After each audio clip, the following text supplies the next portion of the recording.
Good evening, West Orange, and welcome to our West Orange Town Council Conference agenda. Madam Clerk, would you kindly read the opening statement, please? This is to inform the general public that this meeting is being held in compliance with Section 5 of the Open Public Meetings Act, Chapter 231, Public Law 1975. A notice of this meeting was mailed to the Star Ledger and the West Orange Chronicle on December 1st, 2014. A notice of this meeting was also posted on the bulletin board in the Municipal Building, West Orange, and filed in the office of the Municipal Clerk of the Township of West Orange on December 1st, 2014. Councilwoman Castellino? Present. Councilman Kukoviac? Present. Councilwoman McCartney? Present. Council President Garino. Present. Thank you, Madam Clerk.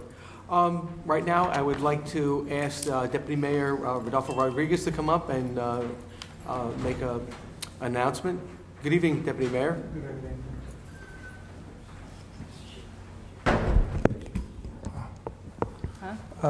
Good evening.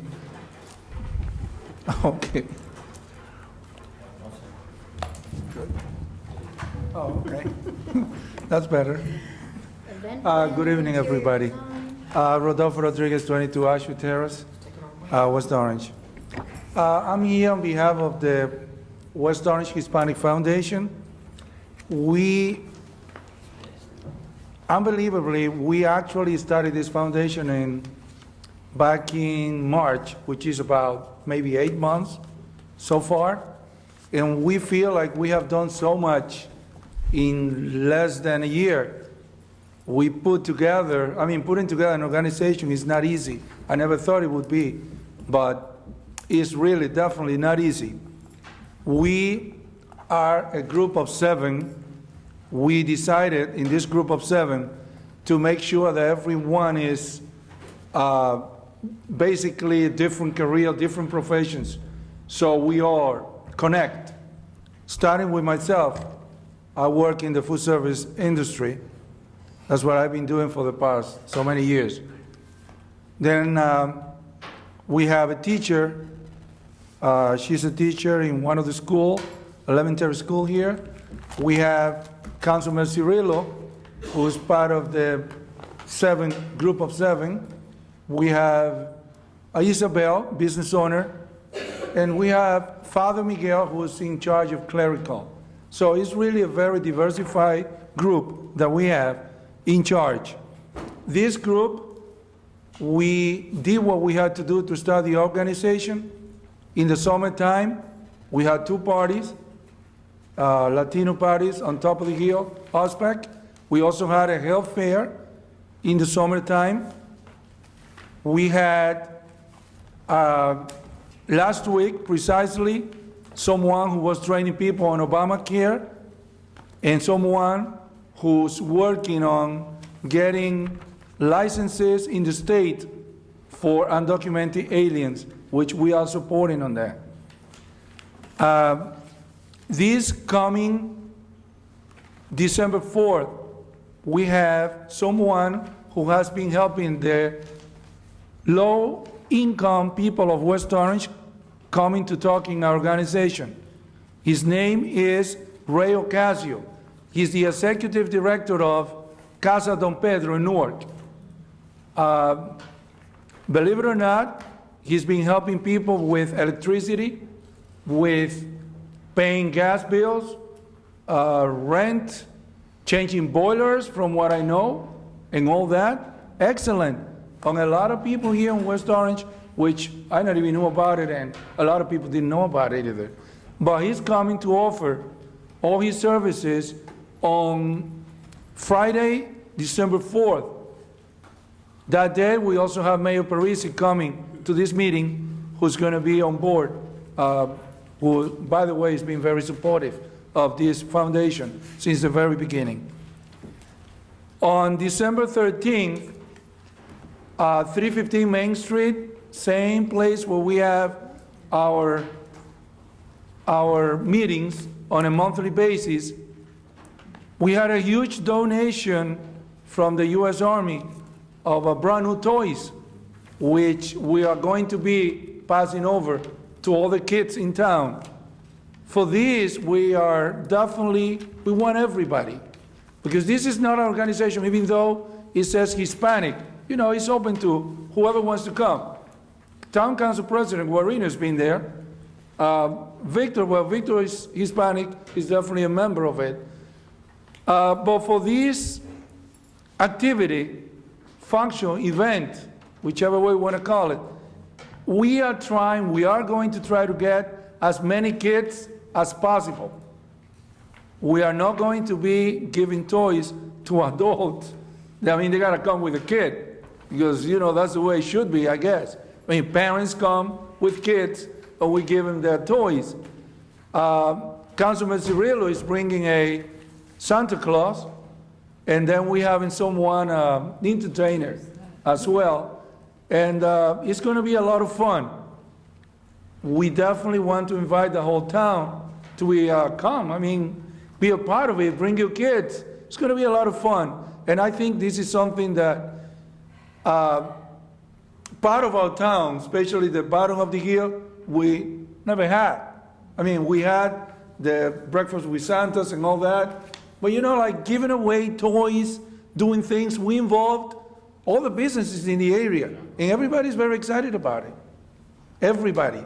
So we want to make sure that everyone is part of it and come and support our Hispanic Foundation and what we're doing for the community.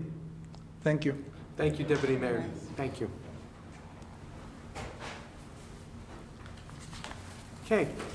Next up on our conference agenda presentation will be Ms. Cheryl Austin, Executive Director for Community Improvement Association of the Oranges. Welcome and good evening. I just have some information if you want. Thank you. So welcome. Ms. Austin, the deputy mayor is a little bit taller than you. Maybe you could just bring it down Right? to, there we go. Yes. Thank you. So thank you. My name is Cheryl Austin. I'm with the Community Improvement Association of the Oranges, and I met Councilman Joe Krakowiak Close enough. at the Health and Wellness Fair, what was that, maybe 3 weeks ago, a month ago, at Liberty School in West Orange, and he invited me to come speak about our organization, which serves the Oranges. So I brought some persons here. One's on her way, but Jerry Roberts, who's our treasurer, Ashley McFarland, who does our marketing. And we just want to briefly just talk to you about what we do and how West Orange can benefit from the organization. So Jerry can give us a little. All right. Good evening, everyone.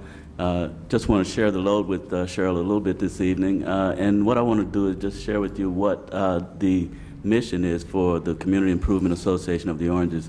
Our acronym CIAO sort of shortens it on our letterhead a little bit, but the Community Improvement Association of the Oranges is an outreach organization. We're organized by St. Matthew AME Church in Orange, and our mission is to meet the needs of families in the community by offering services to better the quality of life for the individual and the community. By partnering with our community, we believe we can transform lives for today and tomorrow. Our core focus includes social services, financial literacy, youth services, health and wellness, and workforce readiness. We have an impressive list, we think, of board members that is working hard diligently to make sure that we achieve our mission. Our board members include the pastor of St. Matthew AME Church, Reverend Dr. Linnell Guyton, Latanya Williamson, who has worked with the Department of Health and Human Services, myself, treasurer and self-employed business owner, H. Darrell Jones, who is a human resource specialist, Melvin Randall, an attorney, Ashley McFarland, who Cheryl mentioned, she's our marketing director. She's an owner, writer, producer. You've seen some of her work on television, I'm sure. Sean and Lisa Lacan, nonprofit business owners who focus on workforce reentry. Janiyah Phillip, also an attorney, and Assemblyman Thomas Giblin and Councilman Elroy Corbett of Orange. So we're extremely proud of this group, and we are looking forward to what the future holds. The one person who really makes all of this work, though, is our executive director, and that's Ms. Cheryl Austin. She's one of the hardest working EDs you're going to find. We want to keep that a secret because I'm sure if everybody knew that, someone would make her an offer that she won't refuse. So I'll turn it over to Cheryl. So I'm going to just talk a little bit about the programs. We have a lot going on at the, I'm just going to say CHOW. We're made of probably 20 to 25 volunteers.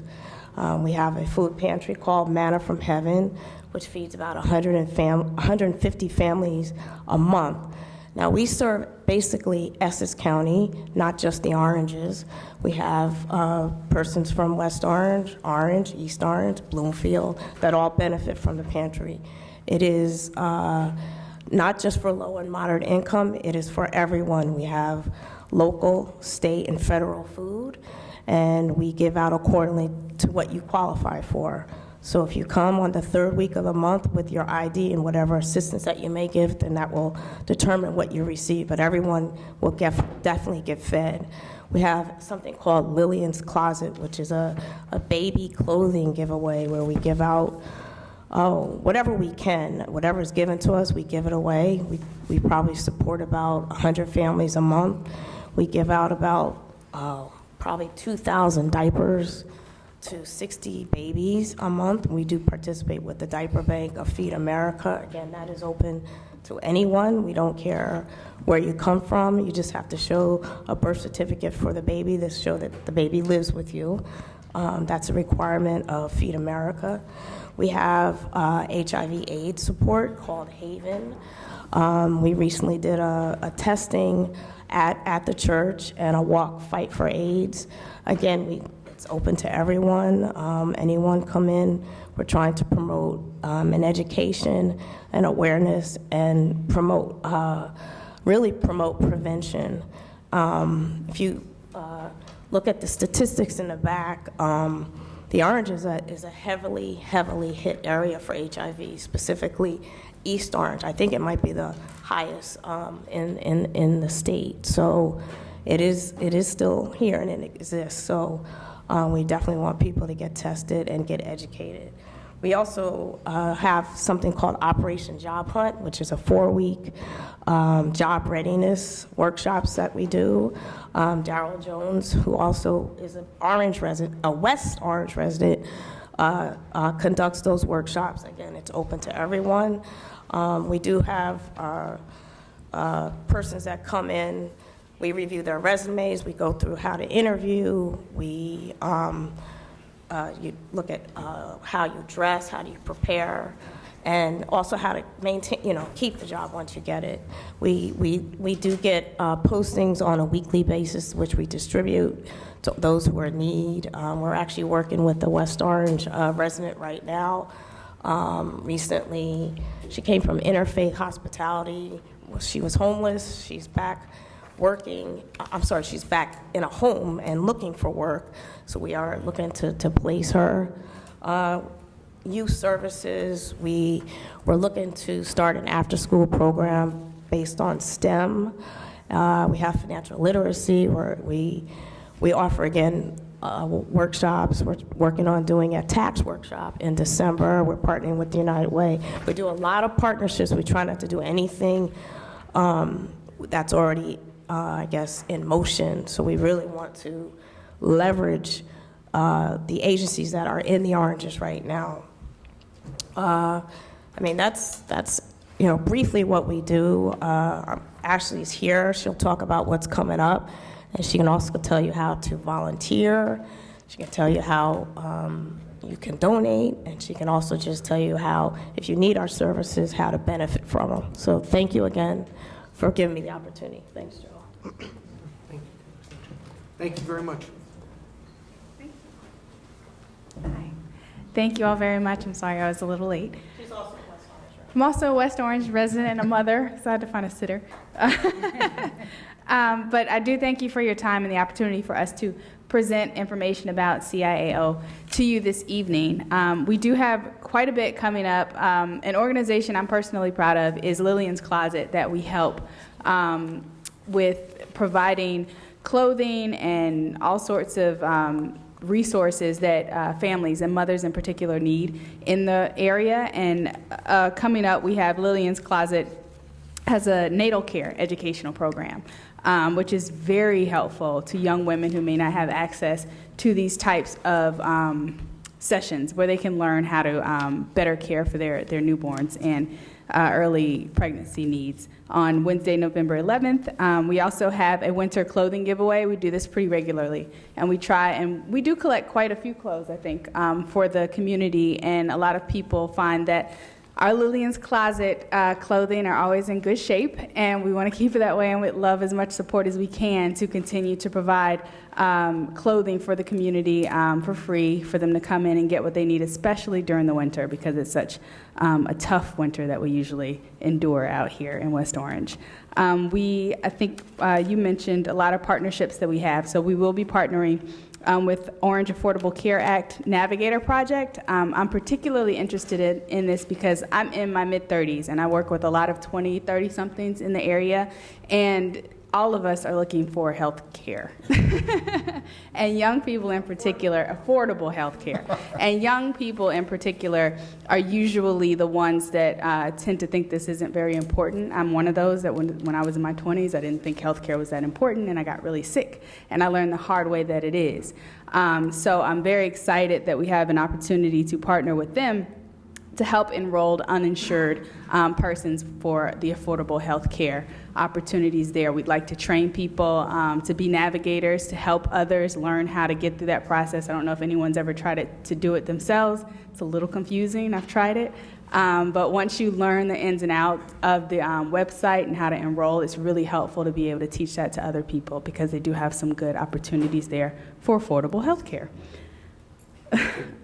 We also have SHIP Medicare workshop November 18th. That's also more information for Medicare. We try to help across all generations, and particularly the elderly in the area, because they don't always have access to computers and that sort of thing. We do try to get as much information out there to them as possible. As Cheryl mentioned, the AIDS awareness and education is something we're invested in, and World AIDS Day is coming up December 1st, and we like to do some level of recognition and education for the community, be it through an activity or some type of drive where we're collecting things or just offering information or testing. We like to be an organization that can provide that service for the community. We have our offices open Monday through Friday, or an office open Monday through Friday from 9:30 to 4, where even if people are around who don't know what they need, we can just talk to them and find out from them what their needs are and see what we can do to help facilitate that. To that end, we're always asking for volunteers and contributions to help support the efforts of CIAO, because it takes more than just a voice. It takes more oftentimes than even just a check. A lot of times we need hands and we need feet that are willing to sort of get on the ground level with us and help us support the needs of our community. I work as a television producer. I work in marketing and PR a lot. So when I do community service activities, I tend to lend those talents and gifts to that front. And trying to get the word out is the toughest thing. And we need people to help us do that. And we need money and we need resources to help us do that. Social media is very helpful. But oftentimes you need the printouts. You do need rallies and that sort of thing to really help get information out to people that need it. So you can contact us. Do I need to give out our? We have tons of ways to reach us. You can contact us through our office at 973-678-7322 or our website, excuse me, stmatthewame.org. We're still connected to that main site. And then you can also follow us on social media. I personally run the CIAO Facebook and Twitter pages where we try to connect with other organizations in the area who are offering services. So again, we have those relationships to leverage if we ever have bigger projects to do. And we try to provide as much information as possible that anyone who may be in need of support for workforce readiness, financial literacy, clothing giveaways, food needs, they can get it from us. So we would certainly appreciate any support from the West Orange community in these efforts. Thank you. Thank you very much. Just one other thing. You can also email us at communityimprovement@verizon.net. So that's it. Yeah, and if anyone has any questions, Just a quick question. If someone wanted to contribute, are you folks a 501c3? Yes, we're a 501c3 independent from the church. We are definitely separate and independent from the church. So that's important to know. Thank you so much. Thank you. Thank you. Thank you for being here tonight. Okay. Next up is our presentation on the West Orange Recycling Center of Mr. Wayne DeFeo. As the council will recall, this site has been of critical importance to the township for many years. And beginning, and Mr. DeFeo will tell us the exact year, in 2004, when we switched vendors, we were particularly concerned that this not only be subject to the normal regulatory inspections, which it is, and Mr. DeFeo and I'm sure members of the audience will tell you about, but we wanted to get an independent person. We obviously have the Public Works Department that's in and around this site on a daily basis, but we went out and we've done an RFP process. This has been done in accordance with all applicable laws, and we've looked for someone who has the experience, the knowledge, and the background who could, on even a surprise basis, the inspections that occur, which occur twice a month, and any time that there is an emergency or event that occurs, are handled independent of the vendor. So the bottom line is, Mr. DeFeo came to the township's attention because, number one, he is the foremost expert who teaches recycling through Rutgers. He's formerly with the BPU, what's BPU stand for again? Board of Public Utilities. Board of Public Utilities, thank you. A senior moment, I'm still too young. And Mr. DeFeo has done this with regard to other sites. I first met him with regard to a site in Bridgewater, which was under a lot of scrutiny, and Mr. DeFeo played this role as an independent party. So net, Mr. DeFeo has been doing this now for how many years? West Orange, this is 11 years. And he is now has done it in other municipalities around the state who have also saw to it that they have an important site for the public, but they also, again, we're not in the environmental business. It's hard enough on a day-to-day basis. So that's the bottom line. And so, yes, we charge, in essence, the vendor an extra fee on top of what they pay us, but they don't get to choose what he does. They don't get to choose when he goes there, and they get his reports after the fact. His job is to do everything he needs to do on a day-to-day basis so that our site is in conformance with law, and when issues arise, as do from time to time, we know that he responds and tries to not only be a liaison, but be the eyes and ears from a governmental point of view. As Mr. DeFeo likes to say, and we run conference calls all weekend with the mayor and whatnot, this is probably the most heavily supervised site on a lot of levels. Number one, because people call, as they have every right to call and should continue to do, but also because some of the DEP inspectors happen to live in this immediate vicinity. So they go there on a weekly basis. We know thousands of our residents go there on a weekly basis, and this site is remarkably different than it looked like in 2004. So perfect? No, because nothing is perfect, including, my house and your house. But heavily regulated, monitored, and Mr. DeFeo, with his name on the line, you see his reports. I get them to you bi-monthly. When I get them, they get emailed to council, they get emailed to Mr. Lepore, Mr. Sayers, the mayor, and obviously to the vendor. But I'm sorry, Councilman. Yeah, real quick, I think it's important to explain to the public how the facility is managed and operated. Okay, so I'm going to let Mr. He's going to do his part, but you guys may want to shift around. I just want you to know that there is nothing more important to the administration that this site be maintained in as efficient and environmentally correct manner as it's been. So it doesn't mean it's perfect, but it means Mr. DeFeo is the guy we call on all the time. The Montclair State alumni. Okay, here you go.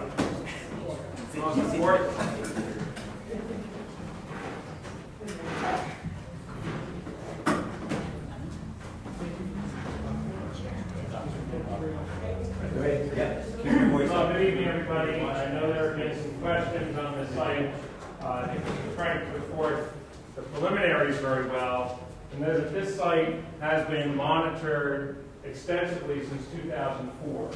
We just point out that by rule and by DEP regulation, a site of this type needs to be inspected one time per year.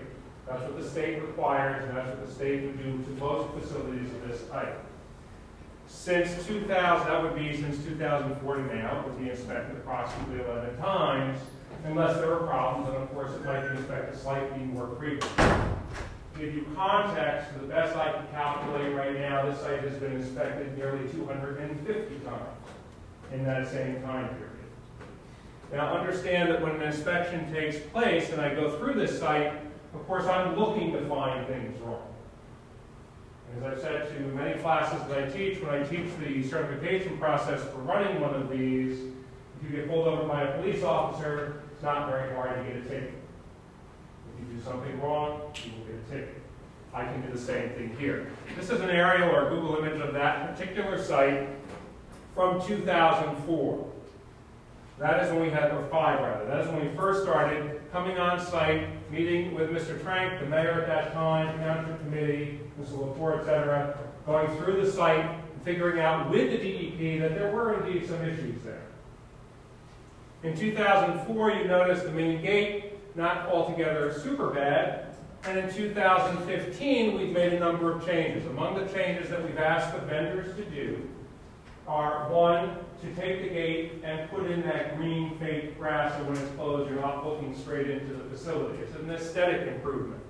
Indeed, since the process has started, there is a long list of aesthetic improvements that took place, among them changing out the containers and making the convenience center, which is extremely busy on Saturday, as you can imagine if you've been there, look better.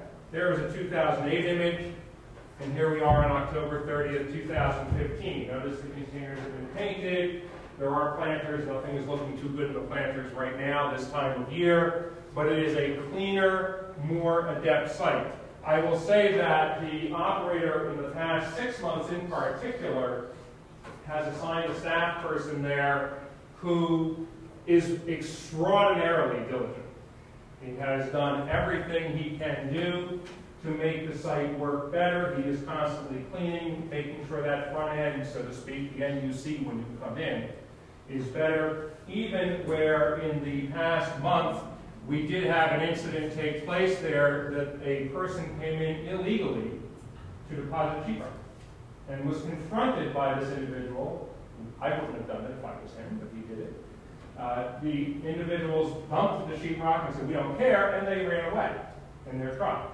This person was diligent enough to take their plate number, the police tracked it, and obviously a summons was issued. The material was cleaned up. That to me goes above and beyond.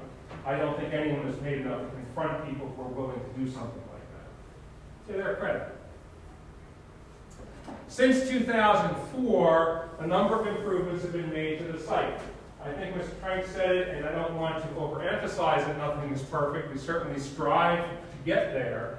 But I will tell you among the most important things on that site are the fact that this is one of the few sites of its size and design with an active fire hydrant. Now, that may sound silly, but the state regulations actually require water. To comply, all the operator, or the town in this case, would have needed to do was put a truck on site, a big water truck, like you might see driving anywhere, which I can tell you has limited power. The fire hydrant has much more.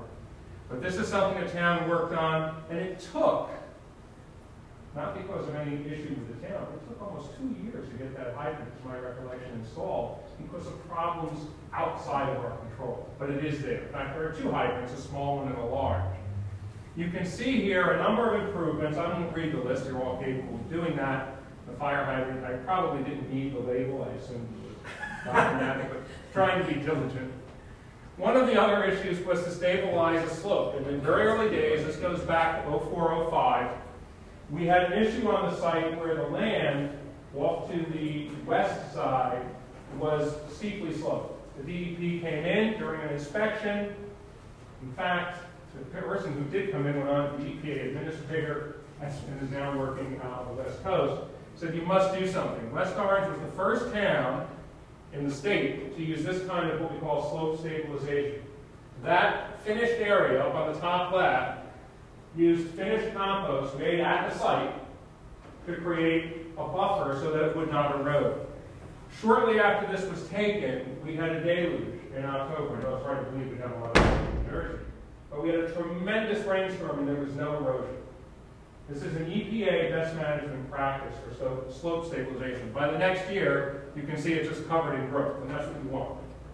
You want grass and plants to keep it safe. This is a more recent image taken in 2014 to give you sort of an aerial overview of the site. The point here is to give you bearings. You have a state highway, Route 10, running here, or around Pleasant Avenue. And the site here is surrounded by woodland on virtually all sides. There has been a lot of development, which I certainly don't need to tell the residents of West Orange, off and around the property, but there is still a significant buffer to the property.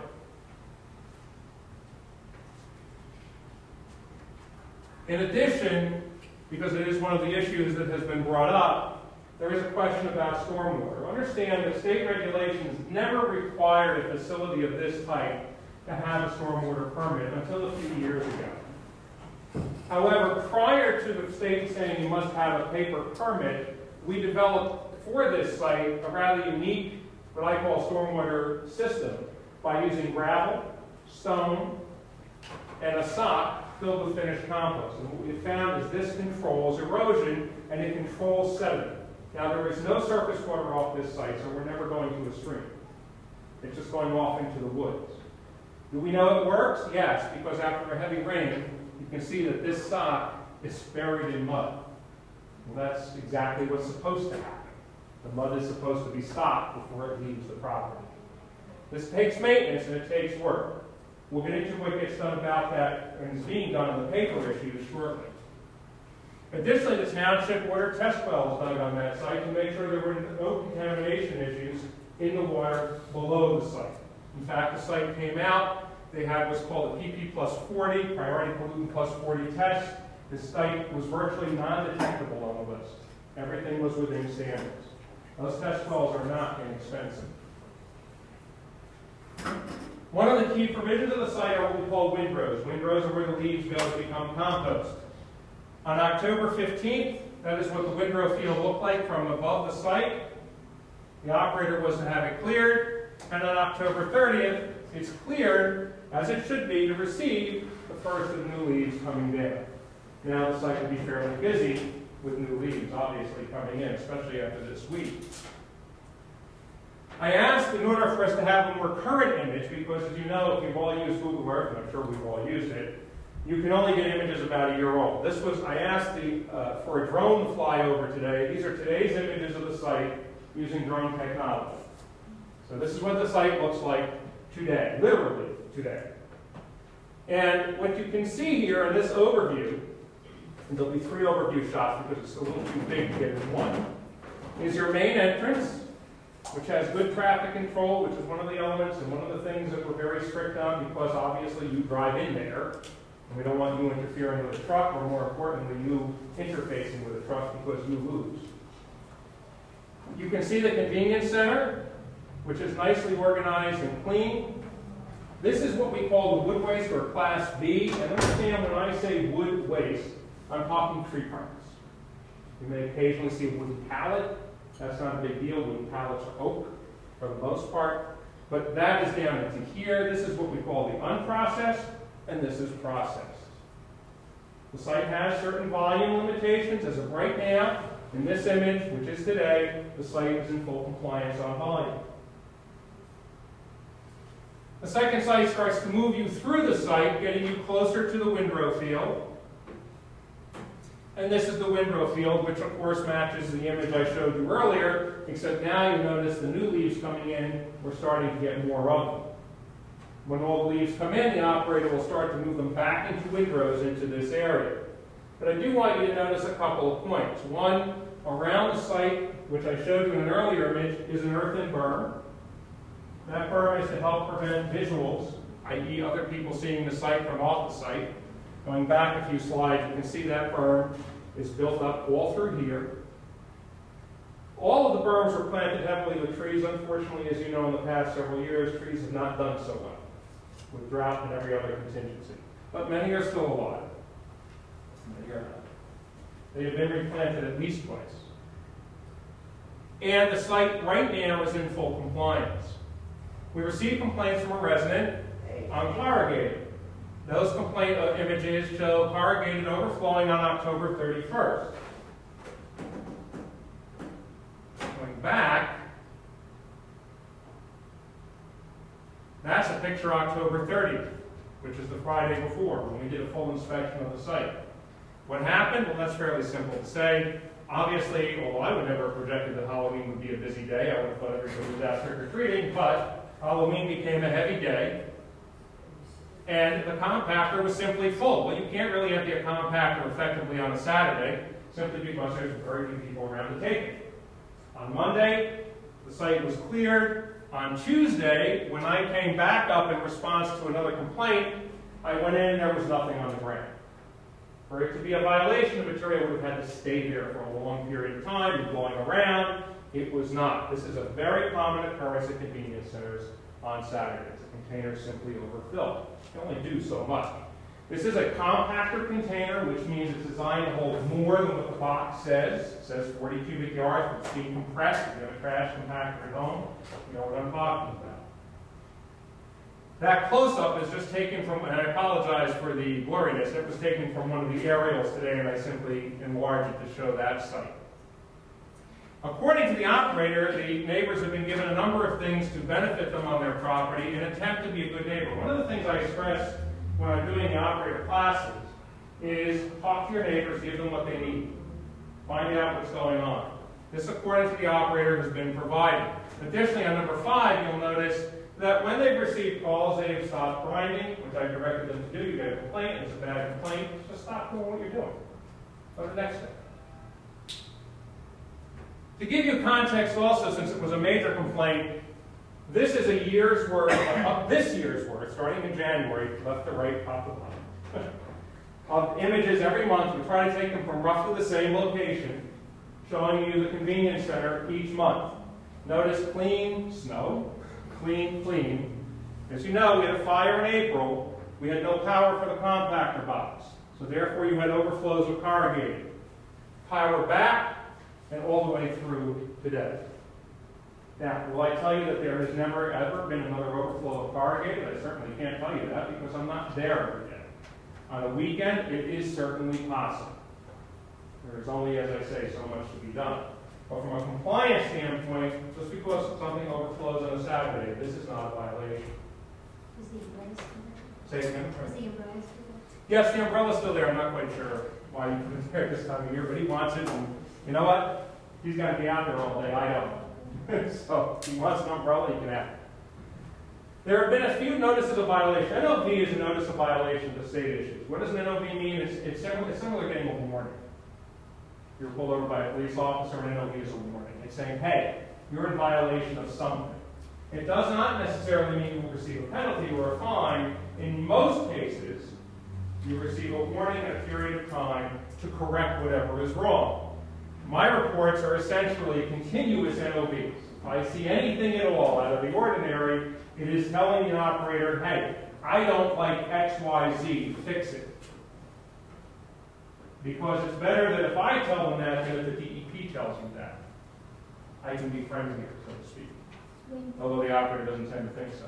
Yes? Can I ask a question about the stormwater permit? You mentioned before about that they didn't, or the stormwater regulations Yes. came into effect after the fact. So now are you requiring them to get a Yes, permit? they are currently in process right now, and let me be clear, there's always been some form of permit which existed. But what has changed is the state has ratcheted down or ratcheted up, I'm not sure which term of art you want to use, and said that facilities that process wood must have a different kind of permit. And we were actively involved in negotiating the terms of that permit on a state basis, trying to get the DEP a little more reasonable.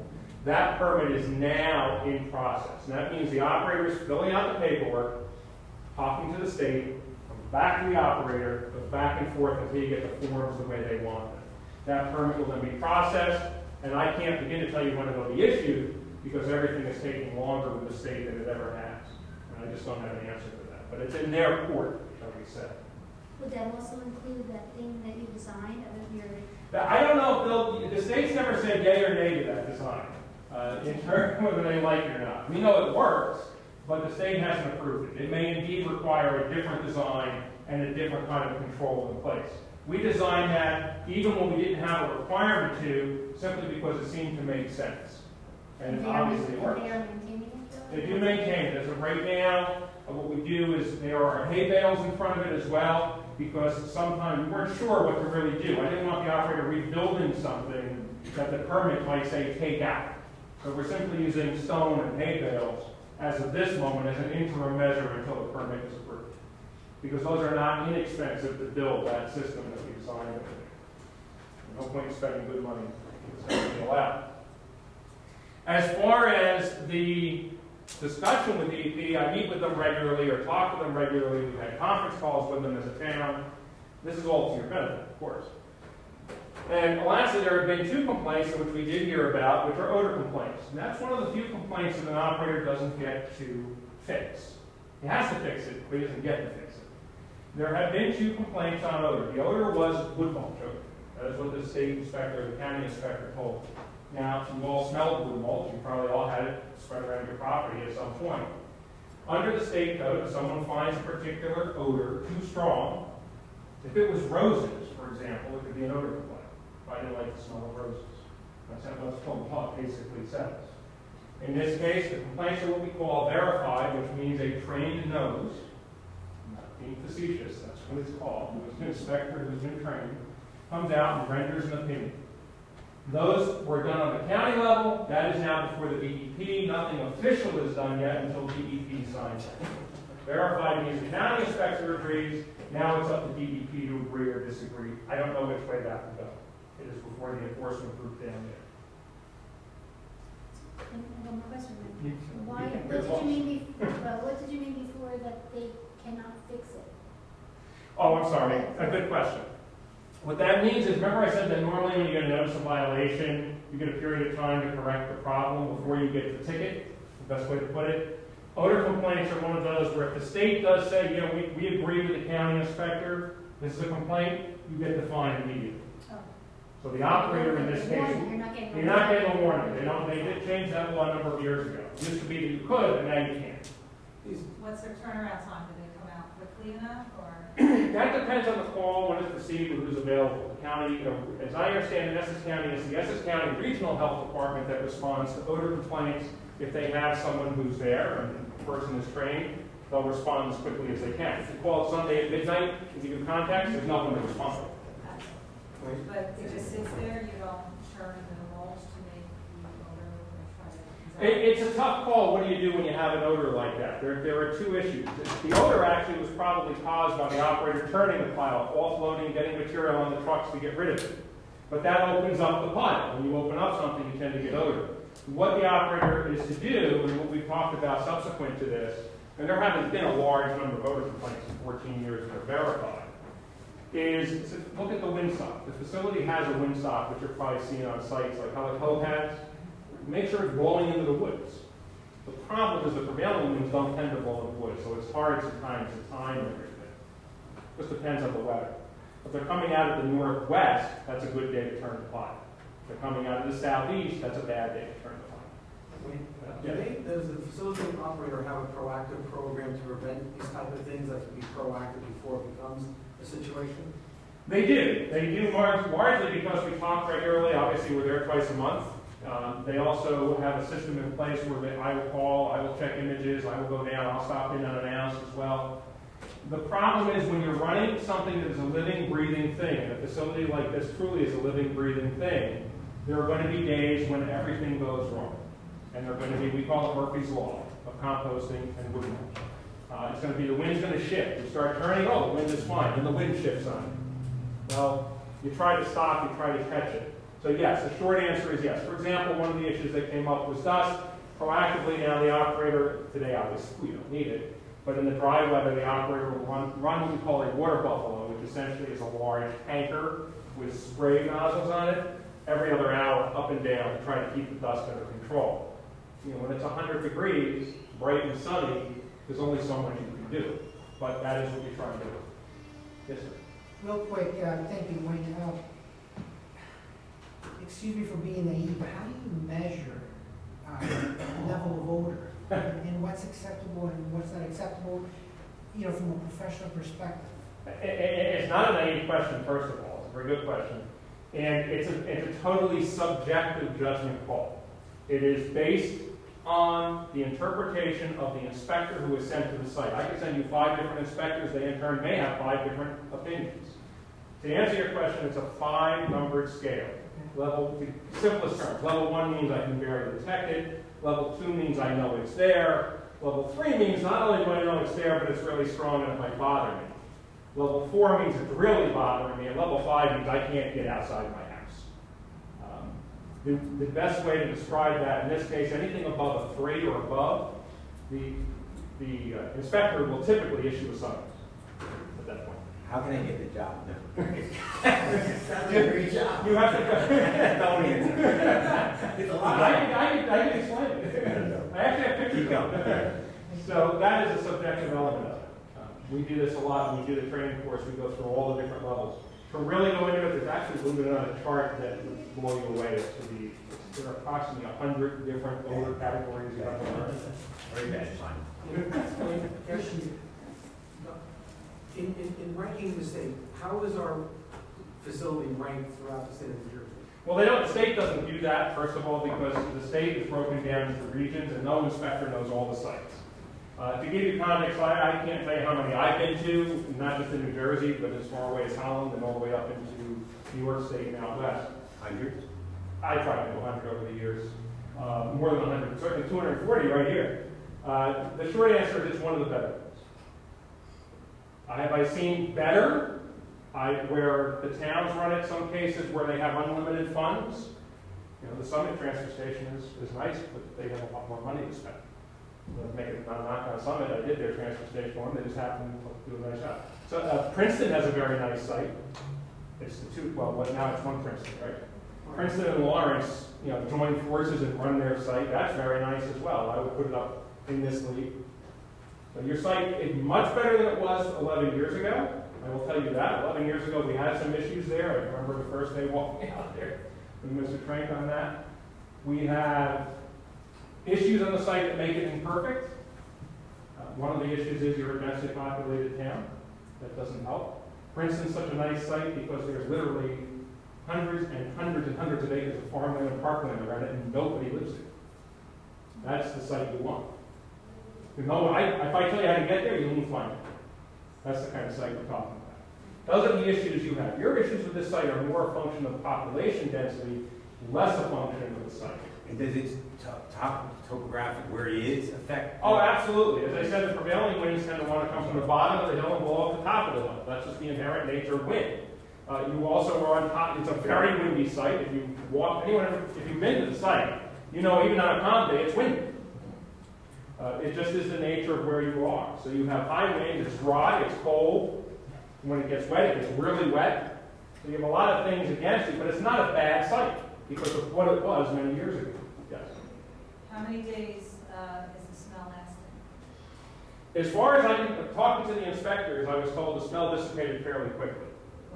Wow. Within a day. No, that's not That's what the inspector told me. That's not true.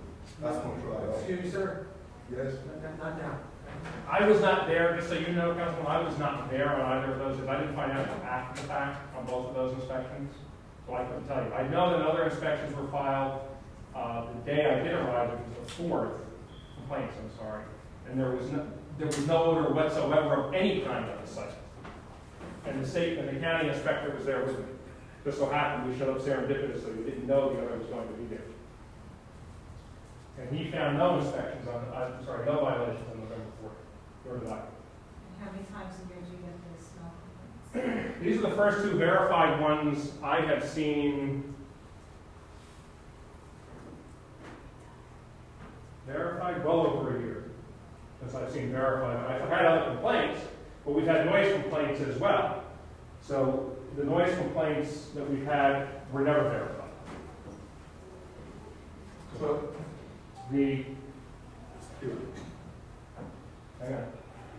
also showing you there are tree buffers along there that have been planted by the operator. That's not true.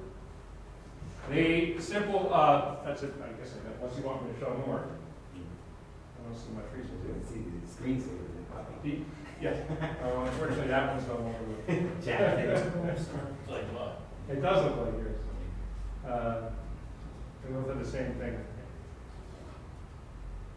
Do you want any of these images back up? Because I can put this back up if you do. I should put my glasses on because I can't see what's there.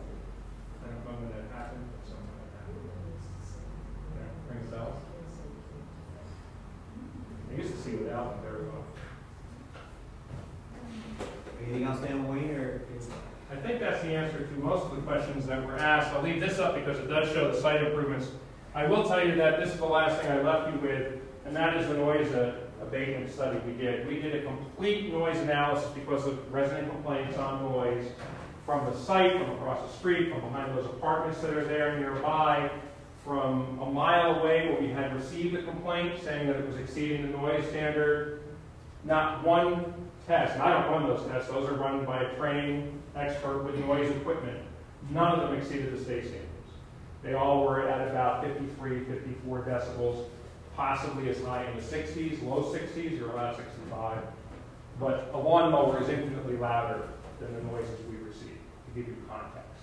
And my voice is louder many times in that site, wall site.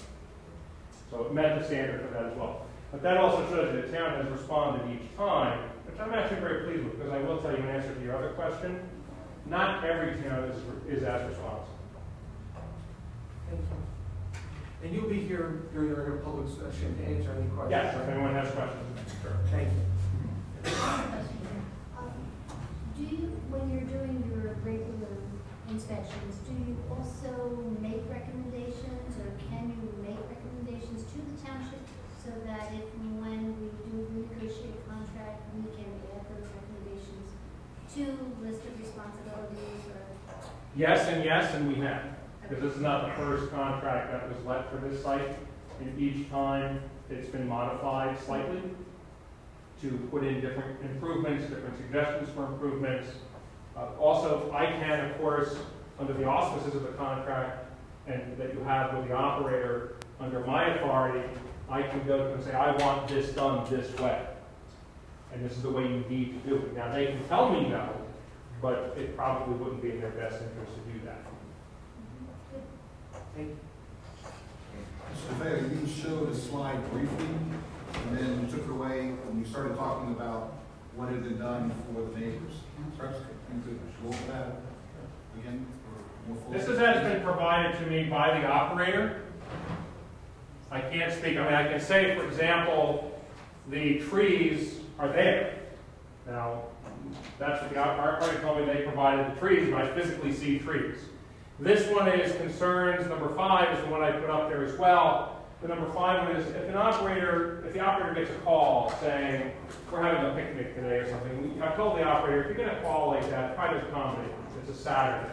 One of the things that has increased some of the complaint issues generally, not really one individual, is the fact that we've had such a warm October, November.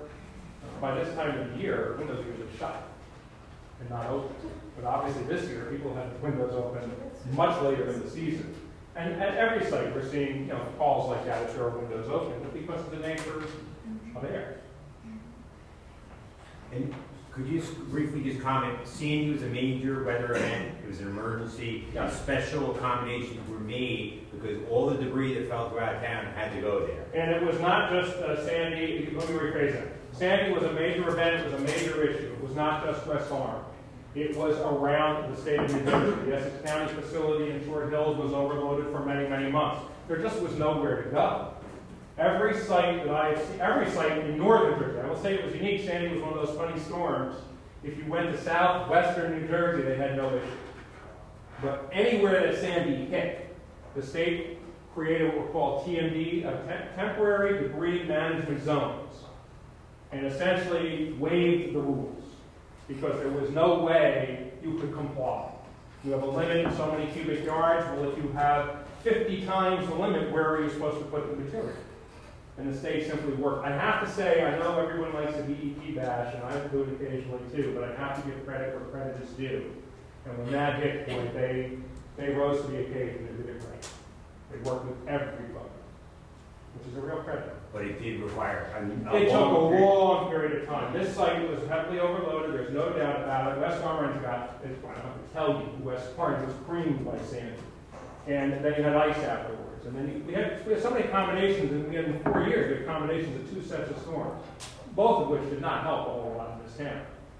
The site is now in compliance. The more important thing to my mind is yes. Were we out of compliance? Yes. And was everybody? Yes.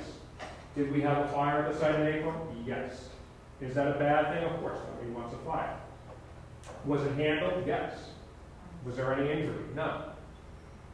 The air was tested. There were no environmental tests that were exceeded during that fire. I don't test it. That's emergency management. Everything worked as it was supposed to work in a bad situation. Fires are never good no matter what you are. It was very hot. I was there till 2 in the morning, and I've never been that close. That was a very good learning experience. For me, I can tell you, something to do, but it's something to avoid. And if you notice in the area, I'll go back to that to reaffirm it, notice the fire lanes. You notice between the piles of wood, there were very thick or open spaces. That is one of the things we learned to really make sure it's done right. And the fire department and the fire chief did an excellent job of helping design that. Can you tell us roughly how long the site was out of compliance, but within the limits of the extension of the rules that the state did?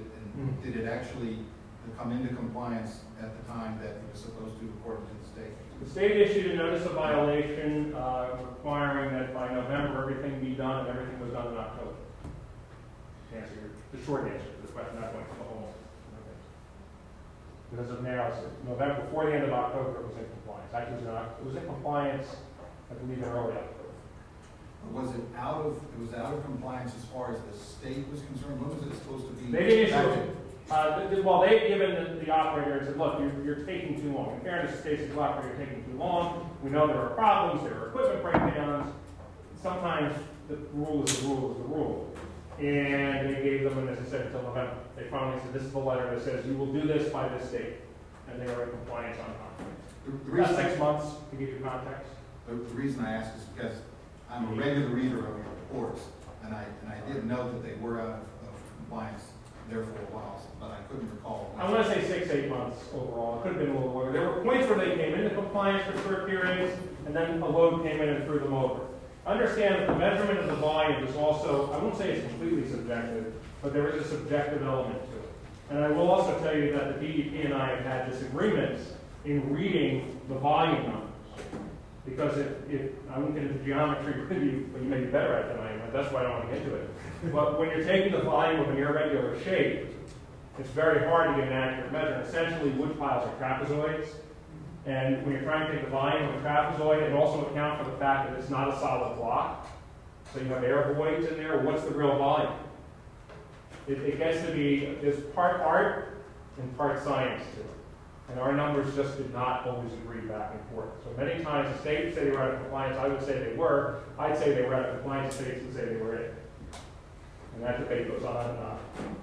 Just to follow up on that, one of the regular notations that I recall from your report was that they weren't replacing equipment that they needed in order to get into compliance. Yes. And what I do is write them when they do that. That comes down as an economic decision on their part. I wouldn't justify that. I will tell you that the equipment we're talking about can cost upwards of $300,000 to $400,000. And the equipment is beaten heavily. Think about dropping a log into something that has to cut it up. There's a high wear factor, then you get the odd log, or someone happened to put a spike in the tree. Doesn't do much for the equipment. That's not to justify that it shouldn't be fixed and put in place. And I know the operator has other sites. The debate I often would have with the operators, I don't care about your other sites. I care about West Orange. Let them yell at me next week. This week I'm yelling. As of now, there has been enough equipment on site to handle it. Whether it took a little extra cajoling, perhaps. Would you say that period of problems with the machinery lasted longer than, say, a year? I have to look behind that, so I don't know for sure. Okay. What was the issue that you needed to dig a trench to the garage? I don't know. This is just, I asked the operator what had he done for the neighbors to help them. That's the information I was provided. I don't know the details. That was just the information I was provided. I've not seen that, so I can't answer. But you don't mind picking up and leaving it on the screen, it's not true. So again, Council President, Council members, I guess we can wrap this up so you can go to the rest of your meeting. There is nothing more that has consumed the administration to this site, making sure it is environmentally safe and sound. We have not talked at all about, nor do I necessarily think it's relevant for tonight, but I will tell you, if you ask Mr. Gross and Mr. Sayers, the financial benefit, if we had to take all the leaves out of this town and pay the fees and costs, because that was something we discussed in '04, as to, hey, if we shut this site down, not only have to do all the cleaning, which the pictures are remarkable, to see it as pristine as it was before we started this season, the cost, we costed it out, because we did in '04 with the last operator, we were at wit's end, and we seriously considered, could we afford as a town to just take all the leaves out of town every year? And I won't even get into it, but Mr. Gross and Mr. Sayers could go back and look at those numbers, or they could figure it out now with Mr. DeFeo's expertise. It would have burdened the taxpayers beyond belief. But the most important thing is that it's not perfect. The fire was a major event, and the mayor and Mr. DeFeo, we came in with the fire chief, dissected that event totally. You all probably have gleaned that the sad part about that event, the worst, obviously, was Easter Sunday, and in the end, it was because the vendor, and there is no one who was more critical of the vendor than the mayor and everyone else, gave him a day off, gave a person a day off who should have been there that Easter Sunday. And unfortunately, while that was it ended up to be a catastrophic event, and it'll never occur again. And now, when we know there's going to be a bad weekend, we put that site on fire watch. We get a hold of the vendor on a Friday and say, hey, there's high winds. I saw an email the other day saying, oh, why was there a car on that site overnight? It's because somebody identified that there might be a wind event. Because as you know, this is methane gas. It percolates in these piles, and so the bad news about turning these piles is you create odor. The good news is you stop potentially methane gas from becoming combustible. So it's a clear tension. There's no methane. Okay, no methane. I thought that was just natural. Okay, not methane. Okay, what is it called then? I get the wrong term. It's spontaneous combustion. Okay. When you're doing these kinds of things. Okay. You have enough wood pile, but any number of things that can pile up. I pause. Papers come out, and do enough of them, they can combust. Right. So again, thank you, Council President. Thank you, Council. We know this is of critical importance to you, and it certainly is to the administration. And again, the administration believes Mr. DeFeo has the expertise, he has the knowledge, he has the training, a lot more than anybody within the town. And so he is an important buffer and important eyes and ears for our residents. But we don't take anything for granted. We assume the worst and we do everything we can, and still work in process. Thank you, Mr. Chairman. Thank you.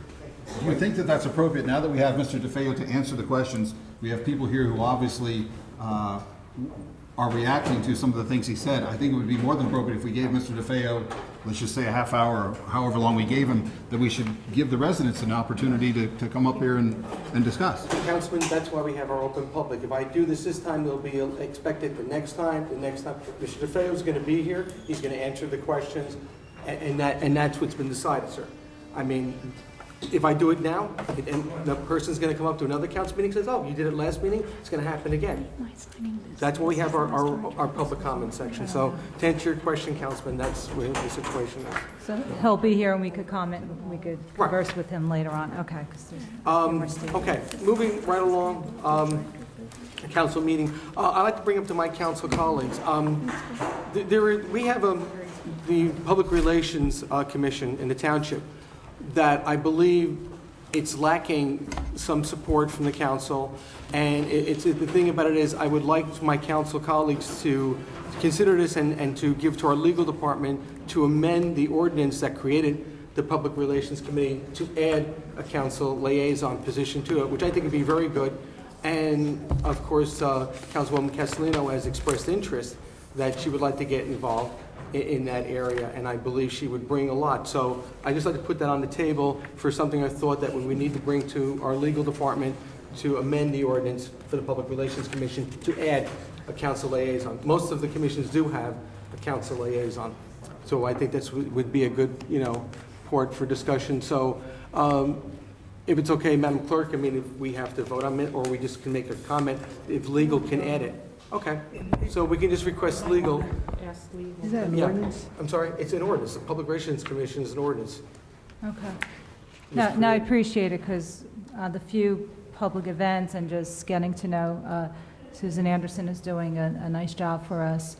I was surprised that you didn't have a liaison to such an important commission, and there seems to be a disconnect sometimes with the information that's Right. coming from the school system, and I think I could be helpful there, if you don't mind me. That's why I thought, I thought Volunteering. about it, and I felt that, Susan, of course, could use, additional help, and it would be a benefit, give you an opportunity to do your input, and it would also give the commissioners on that board, to have more contact between the council, and so I believe it'd be a good, yes, Councilman? Yeah, Council President, isn't that an ordinance? Do we have to amend the ordinance in There order is to add? not in the ordinance. It is not an ordinance. There we is need no to- council liaison Right.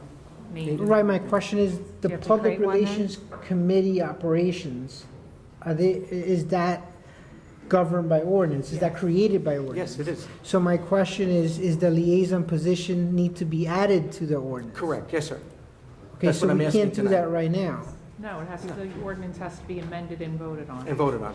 So that's why I was just wanting your consent, that we can give it to the administration, to legal, to amend the ordinance to put in the council liaison Then you'll position. introduce the Okay, amendment. Right. Go Yeah, through I the just whole want to process. make sure that it was done formally, not informally. Oh, Okay. yeah, it'll Yeah. be All done right. formally. It'll be done formally. But they wanted to discuss it. I just wanted to give in it, an make it open part of forum. public the things.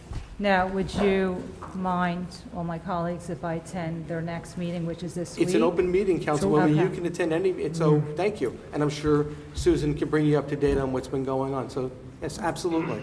We look forward to that.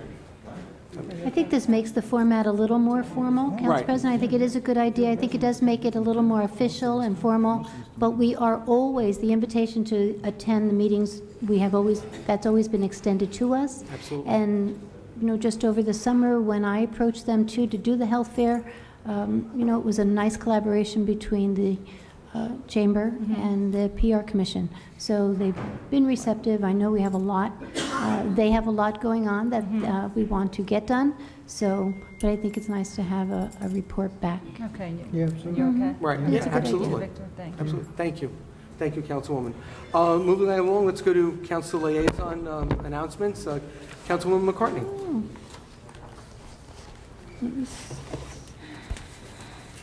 Well, 7:30 this morning, we did have a chamber meeting this morning, board meeting. I would like to extend another invitation to the annual Community Thanksgiving Luncheon. This is on Wednesday, November 25th at 12 o'clock, Mayfair Farms. Tickets are $40, $50 at the door.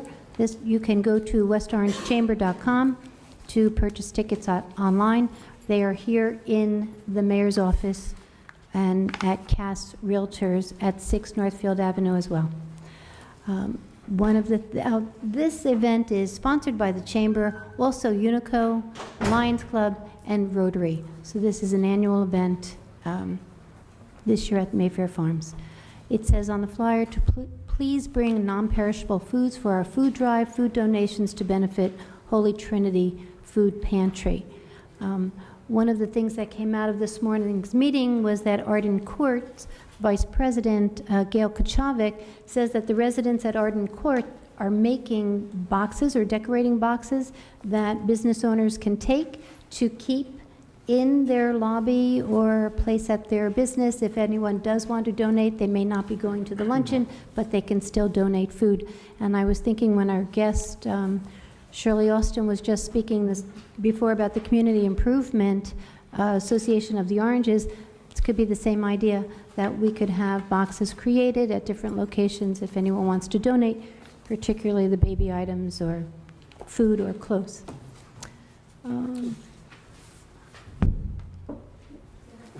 Okay. Saturday, November 28th, a small business Saturday. Again, keeping in mission with the Chamber to shop local. Our property tax credit card encourages everyone to shop local.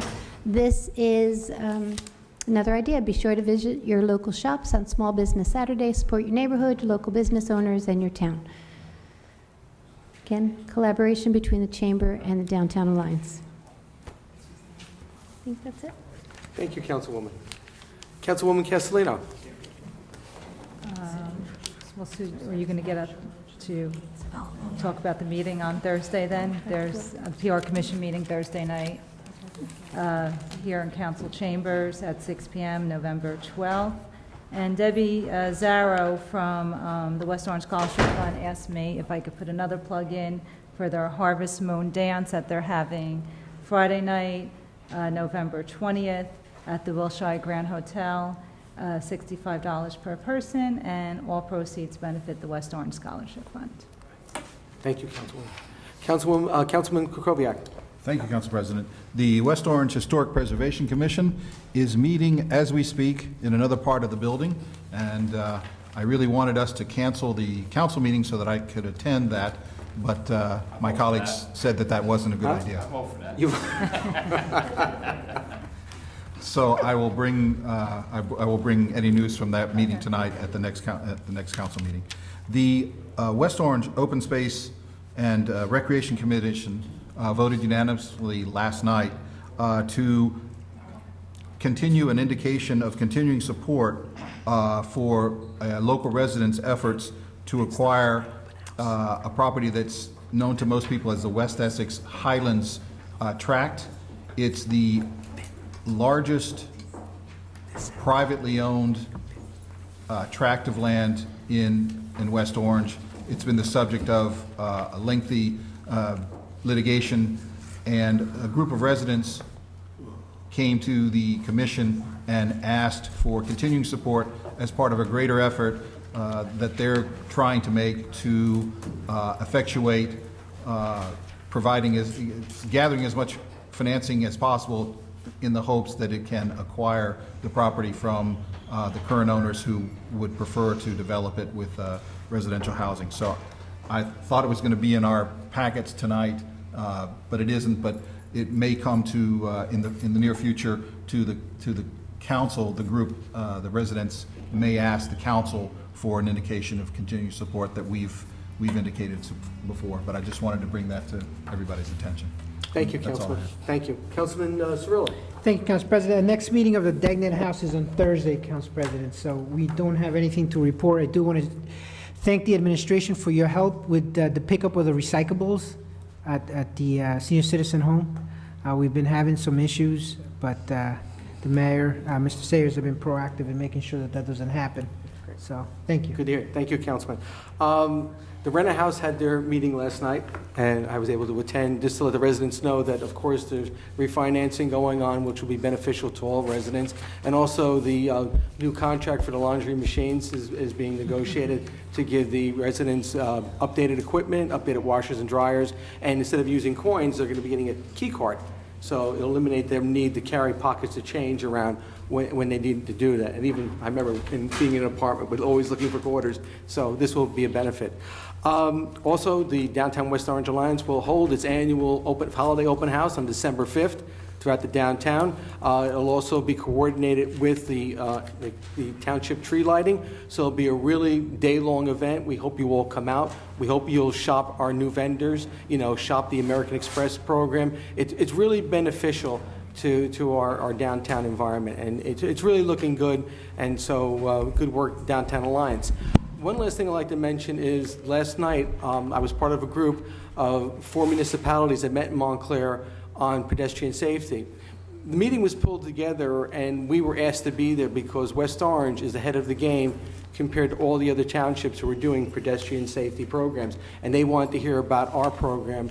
So Lori Kaffner from the Council of PTAs, Mr. Lepore from the Engineering Department, and myself, we made a 15-minute presentation telling about our programs, what we're looking to do, and how we've moved forward, and especially our big turnout meeting at the high school, which got big resident involvement, and other towns are taking notice. So we'll give you more updates as that goes along. We're going to meet more frequently with other communities in the area doing the same thing.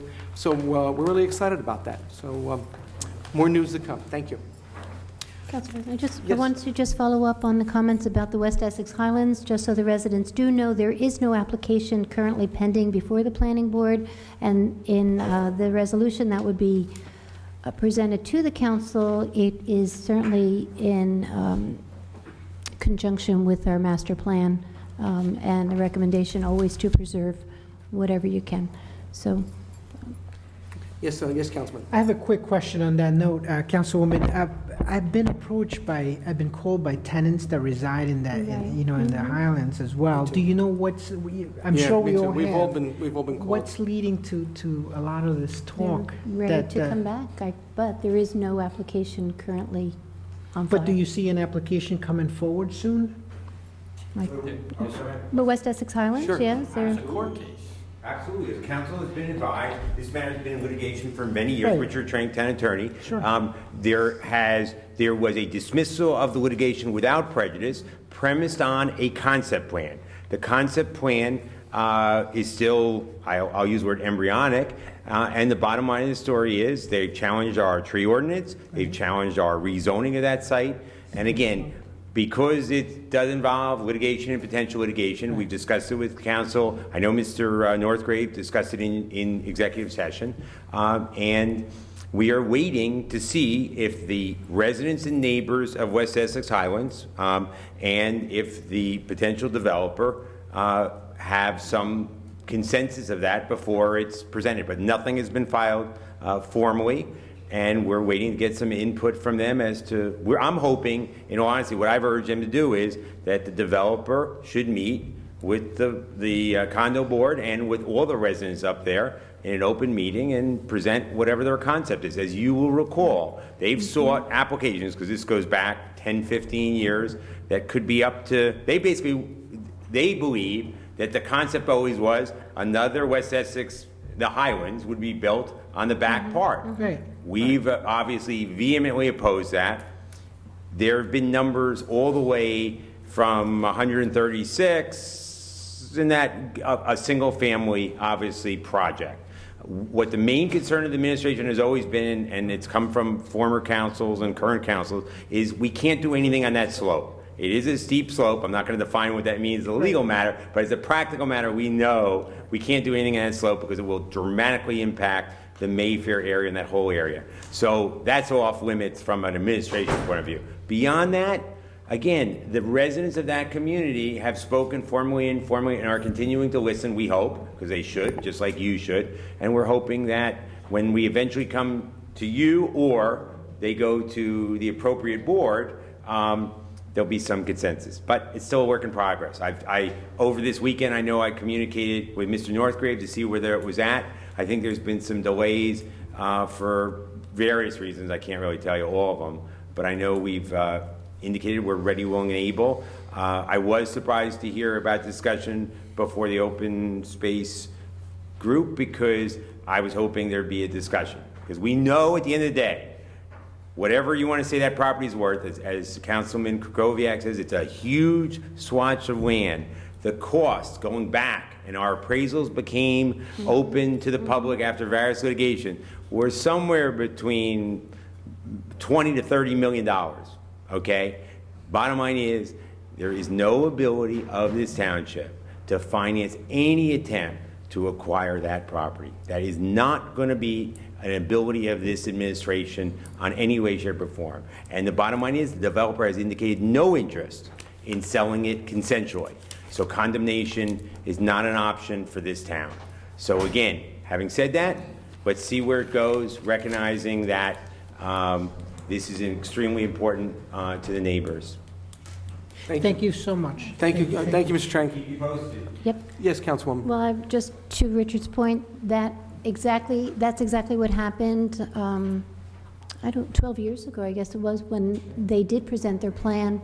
The first meeting was before the West Essex Highlands, and they had just the same presentation that we saw this evening. It was similar to that, explaining everything that they did, and negotiated from there. So if and when they do come back, we're hoping that they'll do the same. I recall that issue from back that time. Right. We'll be getting another update shortly, won't we, Mr. Trank? As soon as we have more, we'll go right to you and go. Thank you, Mr. Trank. Okay, everything done. We'll now go into our public meeting. Okay. Right? Everybody? I just had one. No, I did have one more question. Councilwoman? I know they were waiting. John Dust, if you wanted to talk about the energy aggregation It's not on our agenda, but I know that our contract is expiring, and if residents want to, have information about what we're doing or going out to bid and how the rates have stabilized right now. Yeah, our contract with our vendor, the supplier, is run out in December.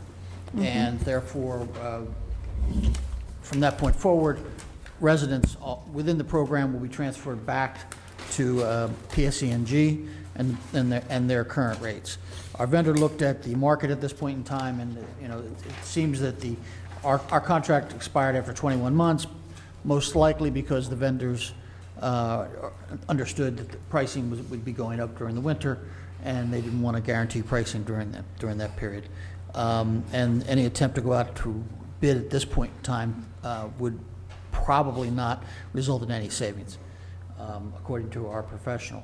So we're looking to go out sometime in the early spring and with a contract and be ready to start the new year off, once the weather breaks with a new contract, and hopefully save residents money like we have on the past one. And that was always part of the contract, that the supply would always have to be less than what PSE&G was offering. Has to be, yeah. Has We to can't, be. we cannot Doesn't- award unless there's a savings. Right. And then of course, the question becomes, and it's a decision for the council, is how much savings, is worth, the program. I can tell you that for the most part, the last 21 months have gone pretty smoothly. A few bumps in the beginning, but I think, overall, there was some significant dollars saved by our residents, and we look forward to renewing the program. Great. Thank you. Thank you. Thank you, Mr. Gross. Thank you, Councilwoman. So, can I ask a question? Yes, Will there Councilwoman. be information going out to the residents, or? Yes, there's information on our website already. I believe there's some with Facebook and the media.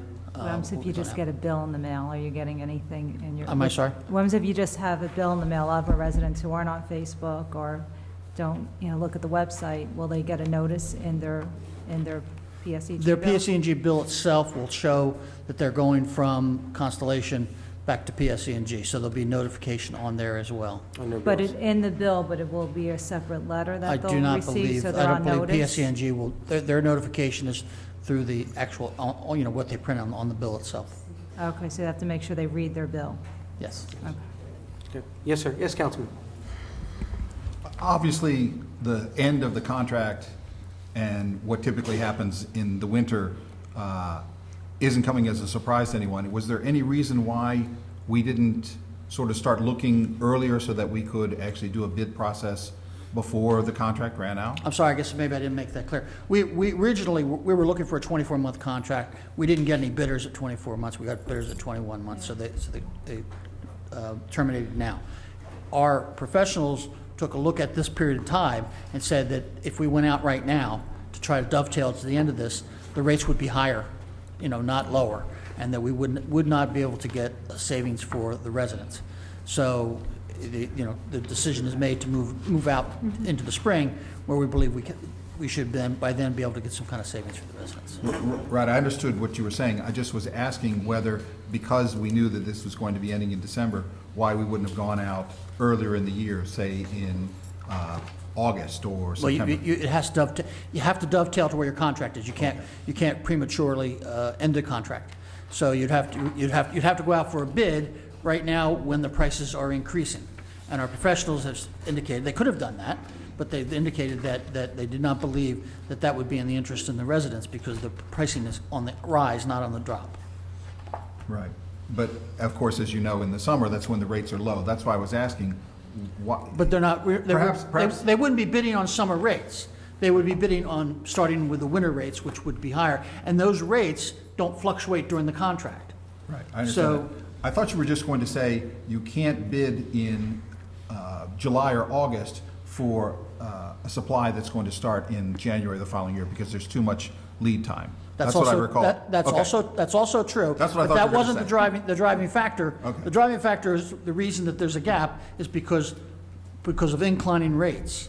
There wouldn't, if we could have gone out, let's say, for a December start, at the beginning of October, and if we felt that there was going to be a savings, we would have done that, and there wouldn't have been a gap. But we don't, the professionals don't believe that there would be a savings. So all the materials that we're getting about the application to the state agency for this are actually for the program that we're going to move into early next year. That's correct. Okay. You have to restart. You have to redo almost everything.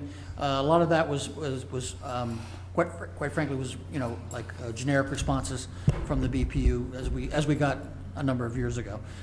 So they've been answered, and they're putting together the answers. They believe everything will be taken care of fine. Thank you. Okay. Any other? Thank you. Thank you, my colleagues. Thank you, administration. Okay, now we'll go into our public meeting. Good evening, West Orange, and welcome to our November 10th Public Council meeting. Madam Clerk, would you kindly read the opening statement, please? This is to inform the general public that this meeting is being held in compliance with Section 5 of the Open Public Meetings Act, Chapter 231, Public Law 1975. A notice of this meeting was mailed to the Star-Ledger and the West Orange Chronicle on December 1st, 2014. A notice of this meeting was also posted on the bulletin board in the Municipal Building, West Orange, and filed in the office of the Municipal Clerk of the Township of West Orange on December 1st, 2014. Councilwoman Castellino? Present. Councilman Cirillo? Present. Councilman Kukoviac? Present. Councilwoman McCartney? Present. Council President Carino? Present. Will everyone please rise for the Pledge of Allegiance? I pledge allegiance to the flag of the United States of America and to the republic for which it stands, one nation, under God, indivisible, with liberty and justice for all. The council is now in their public meeting. Thank you, Madam Clerk. I'd just like to go with our public comment, though. I would just like to have Mr. Puglisi come up and make the county presentation of what's going on in the county, so he can go home and nurse his We always save the best for last. Right. Yeah. Hi, Anthony Puglisi, representing County Executive Joe DiVincenzo. Just want to give you an overview of some upcoming holiday events. First and foremost is one of the biggest events that we have is the Holiday Light Spectacular at Turtleback Zoo, which begins the day after Thanksgiving and continues to January 3rd. The first 2 weeks is just a Friday, Saturday, and Sunday, and then from December 11th to January 3rd, it's every night from 5 to 9 p.m. Admission is free, but we do ask that if you do come, if you bring either a non-perishable food item, new toy, or a gently used winter coat, we do collect those and donate them to organizations that help the less fortunate. Last year we had about 66,000 pounds of material dropped off, which is an enormous amount, and did a lot of good during the winter months. So we invite everyone to come out there. We do also, during that time, there are a variety of themed weekends, ice sculptors that you can watch make their creations on the stage, and a whole bunch of other special events. So it's grown from more than just walking around and watching the lights. There's also a historic holiday house tour, December 5th and 6th. Our gingerbread house contest at the Environmental Center has a December 5th deadline for registration, and to drop off your creation would be Monday, December 7th. And then I know I'm missing something. Oh, holiday candlelight tours occur at Kipps Castle, and also Kipps Castle will be open throughout the month of December in a 1928 circa decorations. Everyone is invited to come there. Of course, all more information about that is on our website, which is EssexCountyNJ.org. And just one other plug. The giraffe exhibit, which is being constructed at Turtleback Zoo, is on a terrific pace, and we'll at least have the exhibit constructed probably by mid-December, and then it's just a question of how we get the giraffes, who are young giraffes, so they're not fully grown, how and when we get them here. So the exhibit could open up a little sooner than our originally anticipated spring opening date. Thank you, Mr. Puglisi. That's all I have. Thank you very much. Thanks, Anthony. So Anthony, I'm glad that you mentioned that at the ribbon cutting for the Ethiopian Church on Dean Street last night. The county executive was there, and he said that the facility, the new giraffe exhibit, would be open during the holiday spectacular, though, just so that you could see what the site looks like, though the giraffes will not be there. Right. Thank you, Too Anthony. cold. Have a great- Well, no, they have radiant Yes, the heating heat. in the Right, floor. it's a year-round, it's going to be a year-round exhibit, but in the wintertime, the giraffes will be inside. But you'll still be able to experience the exhibit even when it gets cold out. Oh, great. Thank you, Anthony. Thank you. At this point, since we have Mr. DeFeo here from the recycling, from the inspection, the people I call up now, I would like you to maintain your questions to the recycling center, because I know there are going to be a lot of questions. So any member of the public wishing to be heard on the recycling center, would you please raise your hand? Or Sure, address that at this time. Okay. Ms. Santalino?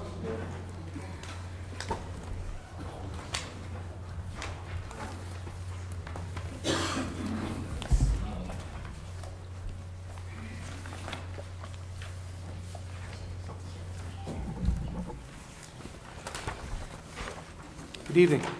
Good evening. I think I have to be back for a very, very long time. And Mr. Trank, I must have done something right to get you to come out. Good evening, council members and members of the public. Leanne Zalino, 589 Mount Pleasant Avenue, West Orange, New Jersey. Couple of questions for Mr. DeFeo.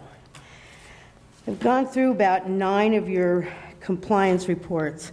Would it be a fair statement to say that on average the windrows are too tall and too wide? Do all the questions, do all your comments at the end. We'll do. You have Okay. 5 minutes and then don't. So you're going to give me these 5 minutes, all right. So going through the reports, the windrows on average are over capacity and over compliance, out of compliance. Looking at 2 separate reports, one day it was 64 degrees, the other day it was 80 degrees.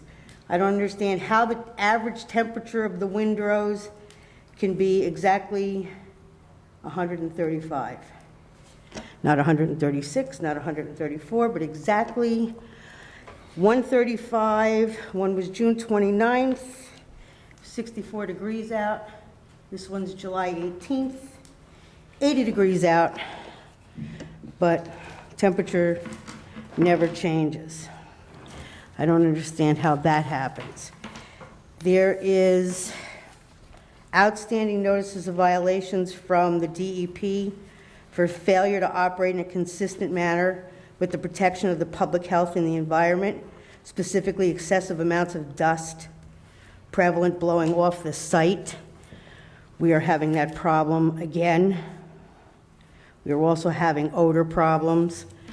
In reference to your screen presentation, which differs from the letter dated November 5th, perhaps Councilwoman Castellino can confirm this.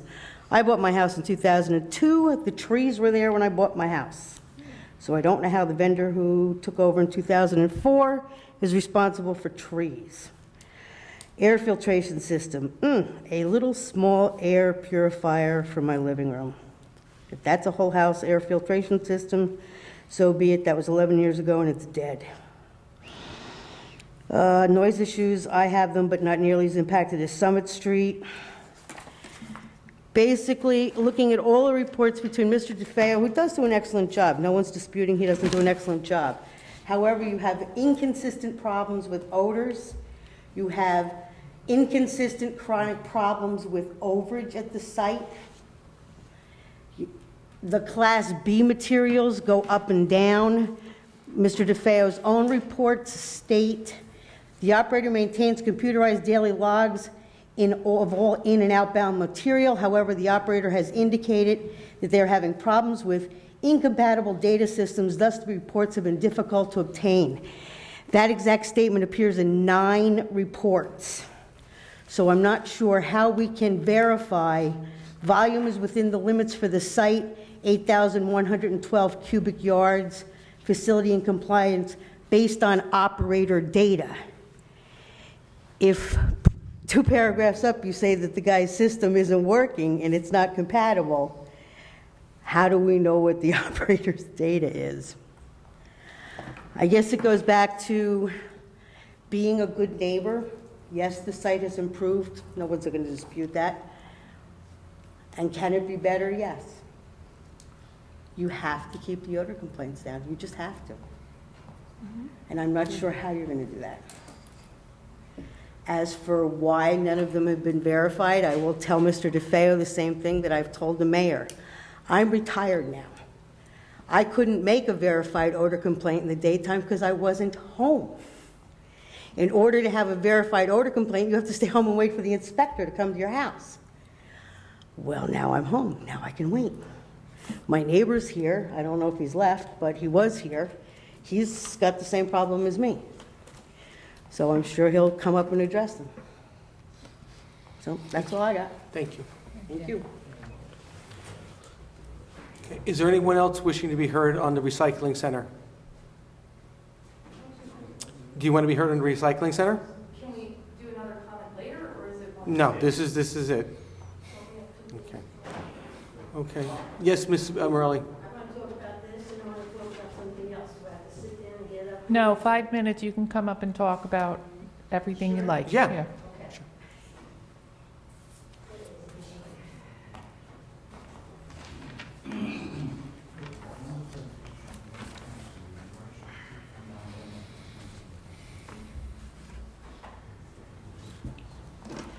Rosary Morelli, Ralph Road. Regarding the recycling center, I think I expressed my feelings very, very clearly in the letter that I sent to the mayor, as well as all the council people. No one's responded.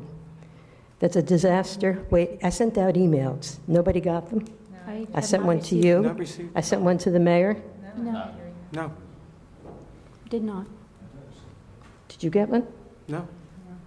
Well, then the mayor got it and the CCs didn't come to you. I will resend them, send it tomorrow. Thank you. I expressed my feelings and my disappointment, my disgust with that center.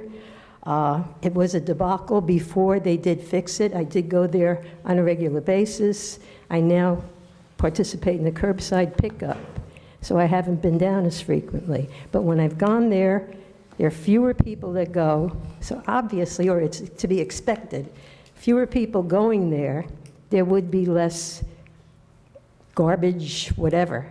And when I saw those photos, I was really disgusted. The other thing is, I've sat through dog and pony shows for a lot of years of my professional career, and I was underwhelmed with this one. Mr. DeFeo did not raise my level of comfort that we won't have Easter Sunday #2. That was very, very serious. We can talk about everything else. That fire was serious. Okay, tonight I want to speak about the issue of transparency and total lack of transparency of the mayor, his administration, and certain members of this council. On October 29th, 2015, I submitted an OPA request to the township clerk requesting invoices from McManamon in Scotland, Doom Real Estate Partners in West Orange regarding prison redevelopment to cover the period July 1, 2015 to October 28, 2015. I received invoices dated June 15th to August 31st, 2015. For all the years I've received responses to my OPA requests, to the best of my recollection, I have never had any information ever redacted. The documents I currently received contain more redacted, that is, blacked out information, than information of any substance or description. In other words, there's nothing that can be made sense of. I can't tell what the subject is or who the participants are. The reason provided for the redactions was, quote, any record within the attorney-client privilege, end quote, which for me needs a lot further explanation. The citizens of the township are entitled to, and they need answers. We're becoming victims in the entire redevelopment debacle. You need to answer these questions tonight for the citizens. Why is this happening now? Why so much confidentiality? What's being hidden? Were any of you in on the conferences and the calls and had your names redacted? There are 21 pages of invoices. They look like, this is what they look like. If you can read anything from these, it's totally impossible. This is just a sample of what's in these 20. I don't think this is funny. Can you pass them over? Can we see? And there's one here, interestingly enough. Telephone call with Business Administrator Jack Sayers. That's it. Attorney-client privilege.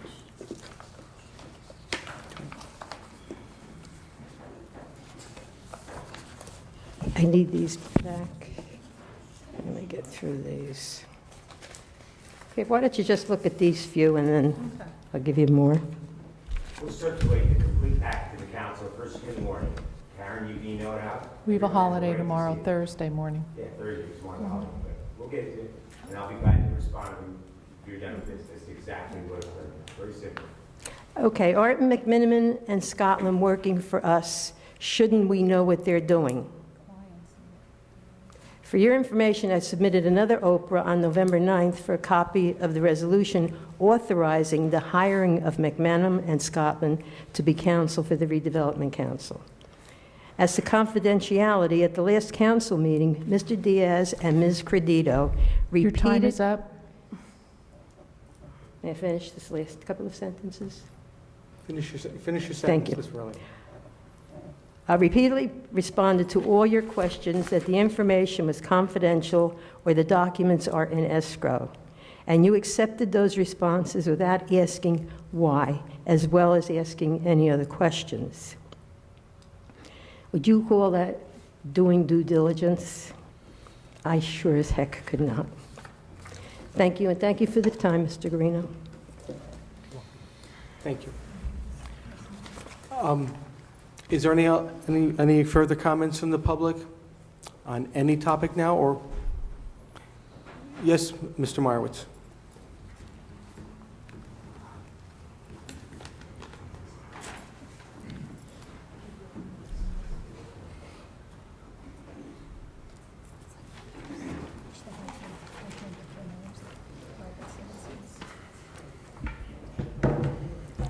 Good evening, Mark Meyerowitz, 19 Howell Drive.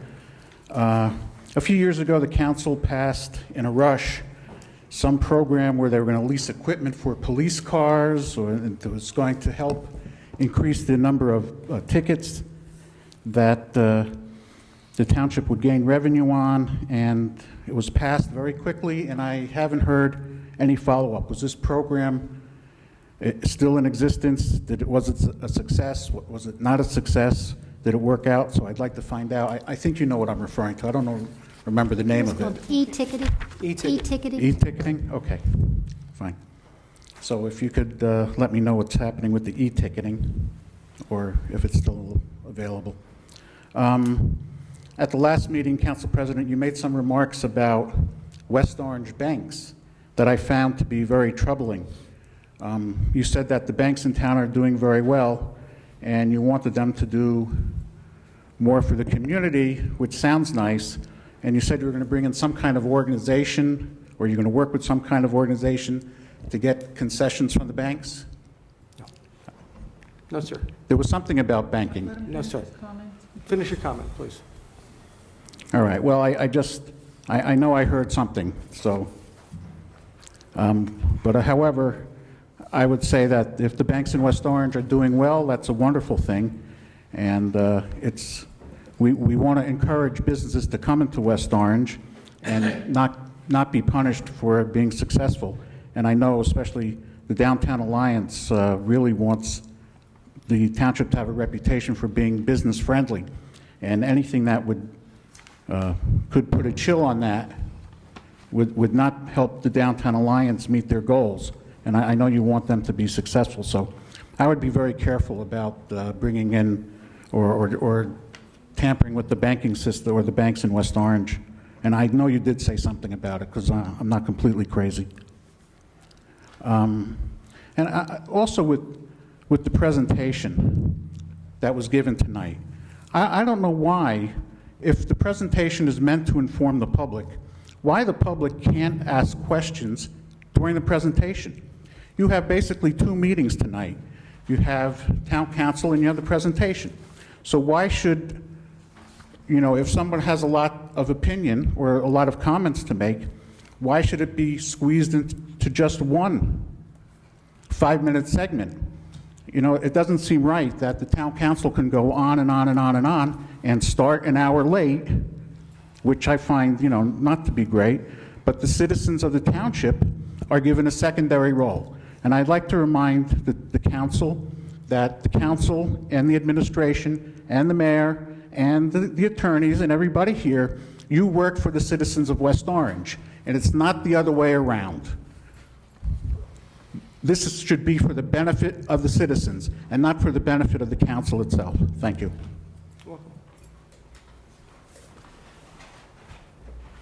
Yes.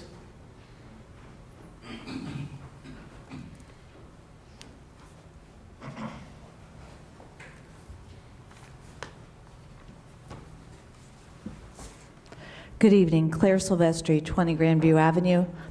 I was unable to attend the last council meeting, but I watched it on video. Mr. Diaz's arrogance and contempt for the people of West Orange was palpable. It's clear that once again, PRISM has pulled a fast one on the township. And instead of grilling the redeveloper, many of you continue to make excuses for him. With all due respect, as Mr. Meyerowitz said, you council members represent the people of West Orange. Your job should be to advocate for the best interest of the township, not for a real estate developer whose goal is to make a profit in whatever way he can.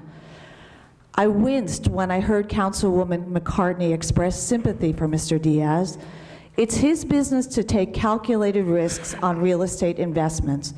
But while the township has given PRISM every possible advantage, the residents have been made to suffer with this eyesore downtown, waiting interminably for Mr. Diaz to negotiate the best terms for PRISM with its partners and lending institutions.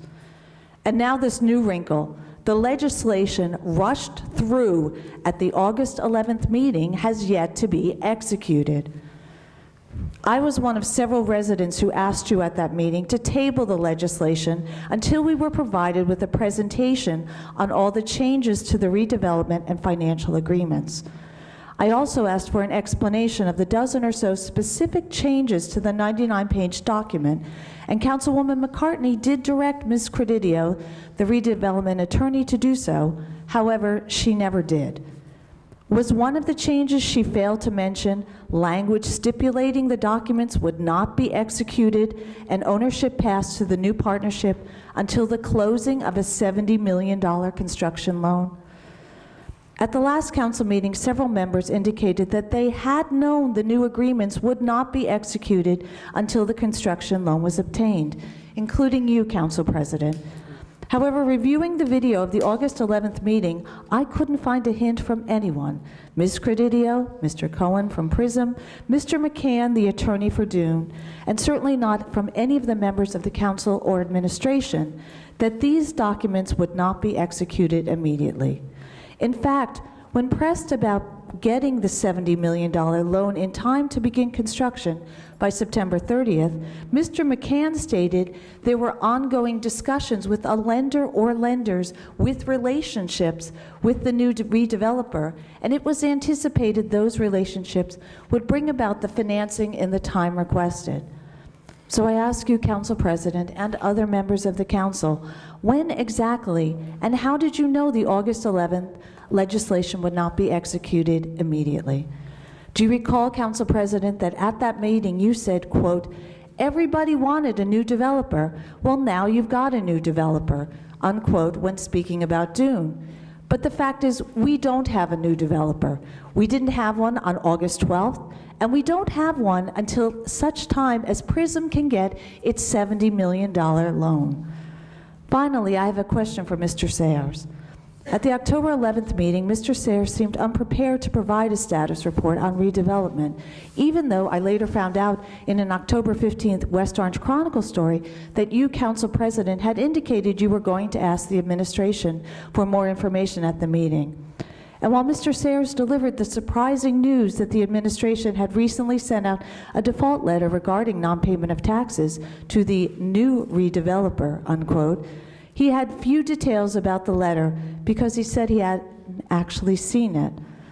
So at the last meeting, Mr. Sayers stated he hadn't seen either the default letter or the response from PRISM's attorney until October 14th, when he followed up with Ms. Credidio to get the documents requested by the council the night before. He explained that while he had received an email from her at the time the default letter was sent to PRISM, his email didn't include the attachments. I've seen copies of the letter from the town and response from PRISM, and there are numerous CCs listed, including the mayor, township clerk, the two township attorneys, as well as Mr. Sayers. I'm curious to know whether the letters were attached to the other town employees' emails, and I would appreciate an explanation from Mr. Sayers as to why he made no attempt to track down the attached documents for more than 2 weeks. Thank you. Anyone else wishing to speak to the Township Council?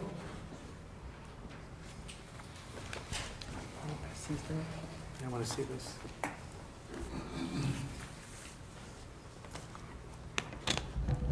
Sue Freeval, 10 Ridgeview Avenue. Mr. Greeno, take a deep breath. I think that when there's a presentation, we have been able to ask questions in the past at the time of the presentation, and I think that's appropriate. So, but still, we've got more to get through.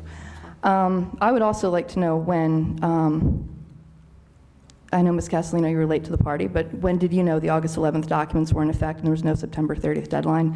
Mr. Cirillo, Mr. Greeno, Ms. McCartney.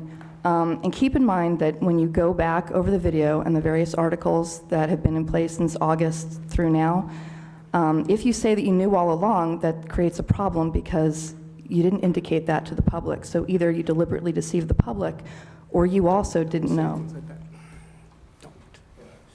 Please Yeah, continue your comments. If you want to take my time, I'll... Continue your comments. So, I mean, it's just the facts. The quotes are there, the videos are there. So if you say you knew all along, then why did you act as if DGP was the redeveloper? Why did you act as if September 30th meant something? So either you didn't know or you were deliberately misleading. So anyway, we know the administration didn't know because on September 25th there was a letter where the administration was asking why hasn't the transfer taken place and why isn't DGP the new redeveloper? And the question was asked on October 27th why she sent the letter, and the council actually interrupted and didn't let Mr. Krakowiak get an answer to his question, but the answer is there in the letter. The administration was concerned. They thought that DGP would be the redeveloper. They thought September 30th meant something. So we all know, because it's there in writing, that PRISM pulled one over on you guys. The August 11th documents, PRISM had no intention of having those in place by September 30th. And honestly, I don't understand why you didn't ask Ms. Credidio when she was here last time why she didn't inform you that they wouldn't go into effect until after the transfer took place, and why she did nothing to put something in those documents that made sure the transfer took place in a timely manner. That's a huge hole to leave in there. And why didn't she say anything to ensure it took place quickly? And now we have the problem of why didn't you ask her what else is missing? So for whatever reason, there's something in the August 11th documents that PRISM wanted passed. They told everyone September 30th. It seems like a bait and switch. So now the question is, what's in those documents that PRISM wanted that you guys weren't looking at? Because those documents are still going into effect. So September 30th means nothing now. Getting financing in time means nothing now. What else is in there? Mr. Cirillo asked an excellent question at the last meeting about the renegotiation period. 6 months to renegotiate the rest of the project. I asked back on August 10th of you, Mr. Greeno, and actually all of you online, what happens after 6 months if PRISM doesn't get a deal they like? What can PRISM do? Do any of you know? Does Ms. Credito know? You should have asked her when she was here, and you should bring her back and ask her, because I'll bet you that PRISM knows. Honestly, at this point, I would be asking your attorneys whether or not those documents have to go into effect now that some of the things in them are meaningless, because there's got to be something in there that's going to bite you. This is not the first time this has happened. So I think it's time for you guys to start giving a hard time to the right people. You are not 4 people against 1. You are 5 people for West Orange. You should have asked Diaz what the heck. You should have asked Credito what the heck happened. You did not ask that. You all pretended like you knew. There is no construction. The emperor has no clothes. Don't tell me that there are hard hats that you just can't see. Don't say there's no verticality. There's nothing going down, there's nothing going up, there's nothing happening. We don't believe that when you say it. We don't believe the mayor, we don't believe you. So it would be nice if you would all simply be honest and start asking the same questions we are of Credito, of Diaz. Thank you.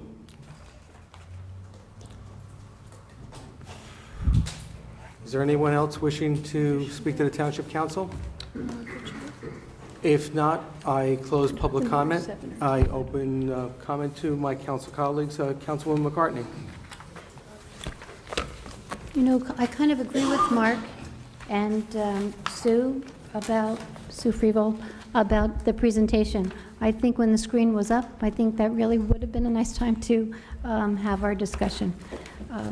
That being said, maybe we can consider that in the future. You know, it is all about redevelopment, and your comments were fair and reasonable, and I didn't ask that question, what's going to happen in 6 months. But where I disagree with what you're saying is that I know they have permits on file. I know this past week they have not expired, so there are permits on file. I know this past week they pulled permits. I know that they are working with PSE&G to move the utilities underground. I know that they were working on the window lead abatement. So yeah, it might not be visible and it might not be hard hats, but that's what I know. I would not consider canceling McManaman and Scotland. One of the other comments that were made, they are first and foremost in redevelopment council. They write this stuff. You're asking what we did know. What I did know in August when we signed that we were signing on, what I voted for was to sign on a $35 million infusion financial partner. We're saying that we did want the construction to happen in September. What I just said is really all I know that is going on. I am sorry that they lost $20 million, because what that means is that that's just prolonging the whole thing. So we are all frustrated and we are impatient. I still hold out hope that they have work to be done that has to get done. That's all I can say. Thank you, Councilwoman. Mark, I don't know, maybe Jack, you can answer about the e-ticketing. I'm sorry, No, about no, the e-ticketing comment. I don't have any numbers, but we are still using the system. I can get it. Right, they are. It's in effect. At this time, Mr. DeFeo, could you answer the questions that were asked? I'd like to give you part of my sorry. time. Oh, That's okay. No. I'm sorry. That was on a different file. Oh.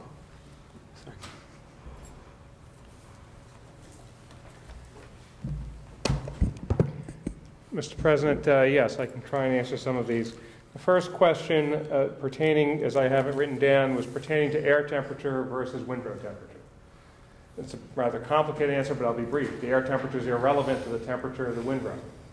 If the windrows are properly formed and are properly designed and are being taken care of properly, then their temperature should be relatively consistent. The goal is always to keep them between 135 and 140 degrees. It's quite common that I could come through here in the middle of January, it could be 30 below outside out of a 135-degree windrow. That actually means that the job is being done correctly. As to windrow height being too tall, that's a fairly common problem at these sites. This is a prescribed site. It has a very specific height allowed. It doesn't necessarily mean it's unsafe to be slightly taller. However, the operator has been admonished in this in the past. You are correct, and the site is more closely monitored to have correctly piled windrows, and they are now in compliance. Of course, right now there aren't any, but the new windrows will be in compliance. The NOV question, dust, I addressed that in my presentation. Dust is addressed through the use of the water buffalo or addition of water to the site. All sites have this as a particular issue. One of the other issues or items we'll be doing to try to address it is I've directed the operator to put more native stone on the dirt. In other words, take things that are screened, rocks, and make more of a rock surface, which should help to reduce the dust. I can't speak to your property. That's something between you and the operator. As to noise issues, the noise study was done. I referenced that. That study showed that there were no exceedances to the noise standard anywhere at any time that we could do that study. And to the best of our knowledge, there are none. Just to give you context, we did that noise study in such a way that I contacted the operator and told him to begin the noisiest parts of his operation, dropping logs into a tub grinder when we were taking readings, and then would have them stop so we could get baseline and comparison. And again, at no time were the noise standards exceeded. Let's see. Class B material volumes up and down, that makes perfect sense. The material will come in at different times of the year. In the winter, the volume will tend to get higher because there isn't anyone buying mulch in the wintertime. So you have a higher volume in the winter. In the spring, it comes in again, but then it starts to go down as people buy the mulch and use it around their property. As far as the record keeping, it is true the computerized system has been problematical. The way I calculate that when I put in my reports that based on operator data is I require them to give me handwritten sheets of hand data that's taken from their computer and then provided to me. Let's see. Site is improved. Thank you. I think it is as well. And in terms of odors, as I said, the odor complaints have been, to the best of my knowledge, we have about 3 of them over the past year, 2 in the last month. I can't speak to anything other than that. A verified odor complaint is what it takes for there to be a problem. People can complain about odor forever, but it doesn't mean that there's actually an odor violation. I don't have an answer beyond that. As to the last question regarding the fire, the simple fact is that the site has been, immediately after this fire, was on 24-hour fire watch. Before the fire, as Mr. Trank pointed out, it was also on 24-hour fire watch. The operator made an error in judgment on Easter Sunday by giving someone a day to go to their family. That was not the best decision that could have been made. Subsequent to that, the operator has been on alert. To their credit, they've been much more diligent with the fire department. As of about 3 weeks ago, we had a high fire alert that comes across. Smartphones are wonderful things that way. And the operator instituted a 24-hour fire watch of their own volition. So that is a way we prevent problems in the future. That is how you prevent the problem. You're absolutely right, a fire should be prevented, not put out. And so our goal is to prevent them going forward. There have been maybe 2, maybe 3 fires in the time I've been here. To answer Mrs. Morelli's concern about a second Easter Sunday, what are the potentials for that? Well, I can't tell you there's never a potential for a fire, but the potential that happening again here should be slim. I won't say none, but should be slim. We are much more aggressive. We don't have a Hurricane Sandy this year to pile up material. The volumes are kept at a much lower level. We have more fire lanes. The fire chief and I are in much more constant conversation. I would say slim. Thank you. I have a question. Yes, Councilwoman. Wayne, just to follow up on the odor, in the odor complaints, if they come from residents that are in the area, does Reliable themselves have what you call a trained nose? Like why, why they have to wait for you to come out and inspect, or someone else to come out and inspect? Why can't they do it then and there? Virtually no operator has sent someone through that training that I know of in the state. It's unusual. It's a fairly subjective training. There actually is a professional system that can be done, and I know you're going to laugh at this too. It's called a Nasal Ranger. It's a multi-$1,000 piece of equipment and training. I nominate you. that can be purchased and used, but it's just not done very often. Certainly, and let me be more specific, at a facility like this, where you're taking in leaves and wood, you normally wouldn't make that kind of investment. If it was a food waste facility somewhere, sure you would. Okay. If the facility took in grass, and by the way, this facility is permitted by law to do so, but not by the township. So that grass would give you more odor. Sure. The township actually prohibits grass at the site, although the law would allow them to do it, the state law. So that's how you reduce odor. No, the short answer to your question. Okay, I have one more question. Sure. As far as having a key to the gate, besides Reliable, our DPW, I would imagine, there's a lockbox for police and fire. The police and fire department, I'm not sure how they get in. They have a key There to is a every lockbox. facility, There's I a believe. lockbox I have a there. key, Yes, obviously, and I use it when necessary. but that's the question. Who, would there be someone else on that list? Police, that would- fire, Right, they have a myself, lockbox. I believe. I don't have the key. I have a key. But Right. they got there, so they must have a key. Yeah, they have a lockbox. They, yeah. Okay. Councilman Kukoviac. Thank you, Mr. DeFeo. You've been very informative today, and I really appreciate it. And I think you get appreciation of a lot of people up here and out in the audience, so thank you. I wanted to follow up on a couple of things you said. You said that you get handwritten notices about volume. Do you verify even the handwritten? Are you able to go in and see the computers? Have you actually seen the data, or do they just give you a handwritten sheet of paper and that's how you go? I do two things. Occasionally, I will randomly verify. I do not go in every time I ask for data in and out and say, is this what you did? It's just not cost effective and time effective. So I will randomly verify, which is normally the better way to do it. The random verification has always been correct. The other thing I do to verify volume is I will occasionally take readings on site. We'll take measurements. We'll do the trapezoids, cut everything up, and see if we come within a margin of error of those numbers in. And bearing in mind that the number that shows in and out is based on what it says on the truck. When something comes out of the truck, the volume changes. So even when I verify the number physically on site, I'll never get an exact match, if you follow my logic, because it's been moved. So what I do is random verifications. Okay. And maybe you could just explain to everybody why those numbers are important, at least to the DEP? The DEP, this is, as I said, this is what's called a prescribed site. And what that means, it doesn't have a permit.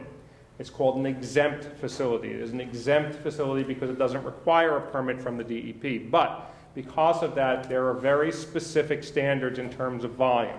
It is allowed no more than 10,000 cubic yards of leaves on site. It is allowed no more than 15,000 cubic yards of total wood material on site. And that's why those numbers become important, because that tells me, are they within the compliance standard? Would it be safe to say that it's harder for you to judge whether they're in compliance without the computerized data? Not particularly, no. If I really want the information, that if I can look at a site, I'm not telling you I can do it with exact certainty that it's exactly 15,000 cubic yards, but 15,000 and 16,000 is a very subjective number. 15,000 to 100,000, it's a very different number. The short answer is no. That doesn't really impact me all that much.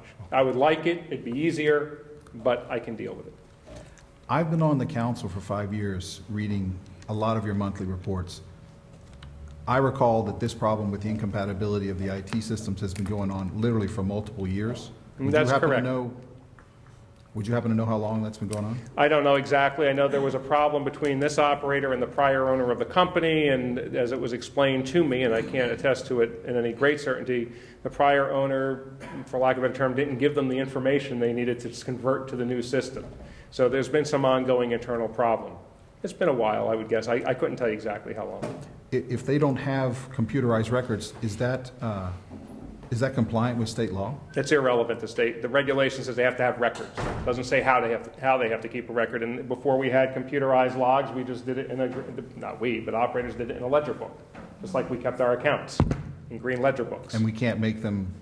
There's no regulation that says have a computerized system. I'm not certain, given the problems with computerized systems, I like them much better than I do pieces of paper. Okay. I wanted to ask you another question, because this is not in your report, at least this review of this specific piece of machinery. In the 2013 RFP for the operator, and there was only one bid and they got the bid for a multi-year contract, it said that the operator will have an odor neutralizing system at his disposal for use at the site to control all odors associated with the operation of the facility. Such device shall be capable of operating in all weather conditions, including fog and rain. The system will be available for use at any time that it may be necessary, and shall consist of an odor neutralizing chemical that meets all New Jersey Department of Environmental Protection rules and regulations. Under no circumstances shall the system consist of an odor masking agent. Do they have that machinery on site? No, as I said, no, they don't have one there. I know they have another one of their sites. Until October of this year, we really haven't had any complaints to substantively speak of. And on one complaint, I'm not going to require a multi-thousand-dollar piece of equipment to be moved into a site. Now, if we start seeing more odor complaints, it is a requirement. They would have to comply. But it's a requirement of the contract. So is what you're telling me is that they're not in compliance with the 2013 contract? No. What I'm saying is I know that they own one or have had one or could rent one, just that I've not required it to be on this site because you don't keep a piece of equipment sitting on a site just to have a piece of equipment sitting on the site. It's there if it's needed. If it becomes an issue, we'll have them bring one in, which is what the contract would really require. There's the letter and there's the intent. The intent is compliance. I know you really focus on the intent, and I appreciate that, and you've got a great deal of experience, and so I want to rely on that. It's just that the intent is a little bit more malleable than the actual, rules or law or contract. But of course, that's not your job. So I appreciate your help with this. Thank you. That's all the questions I have. Councilwoman Castellino. How many operators do you have on the site during the week versus the weekend? Well, when I say operator, I'm speaking about the company Reliable Wood Products that actually runs the site. How many people they have on the site at any given time is up to them. We don't dictate a staff total, except that at the front end of the house, if you will, where the convenience center is located, they must have a staff person there during open hours to help residents with their cars and with questions, mostly with their cars. They have to have a site operator on site who is certified as a compost facility operator by the state of New Jersey. They have at least 2 on that property, so if one leaves, the other is there. There's a rule, my experience when I've been there, and of course I'm not there all day, every day, there are anywhere between 3 and 7 people there on any given day, depending on what they're doing. And they always staff it heavily on the weekends?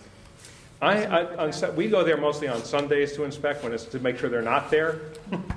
But they are staffed at the gate. Again, they have to have one person at the gate. In terms of the operation for the wood and the compost, they would be lightly staffed there on a weekend because they do less. Okay. And just for disclosure, Mrs. Zalino had mentioned me personally. She had bought the property from my parents. I grew up at 589 Mount Pleasant Avenue. And it was my parents, when the facility first turned over, that the trees were planted, and back then they were very, very small, and I'm glad to see that they grew for you because they weren't much of a buffer back then with all the dust. I'm glad to see the site improvements over the years. I also frequent the facility quite often, except I haven't been there much this past year thanks to the township and the curbside streamlined recycling that we have. I always take advantage of. So I haven't noticed anything up there because I haven't frequented too recently. However, I was disappointed. I understand the contractor situation, and I've been up there. That's why I asked you about how many officers you have up there, because I've been up there when they have been, and they've been very proactive with keeping up with the cardboard, the overflow, and I've been up there on the Saturday, even during campaign season. I know a few of us have been up there, and so you do have staff that come out and constantly work the compactor. I was a little disappointed with the picture, to be honest with you, because especially with the wind being such an issue up there, maybe if that issue ever happens again, maybe they could just throw a tarp over the cardboard so it doesn't blow around on a Sunday, so you don't have any issue on a Monday, because you do know what the wind issues are up there. But I'm glad to see the improvements. I feel for the residents because I've been up there in that situation, and especially across the street, it's a beautiful piece of property. It's like a little park, up on that private driveway.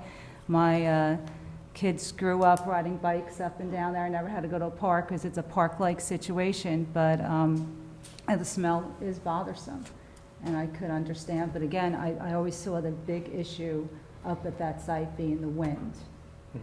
And I don't know how you could control that or look at that. It's you're up on the mountain, the wind blows, and it is tough. I don't think there's much I can do about the wind. No, but you did, oh, sorry.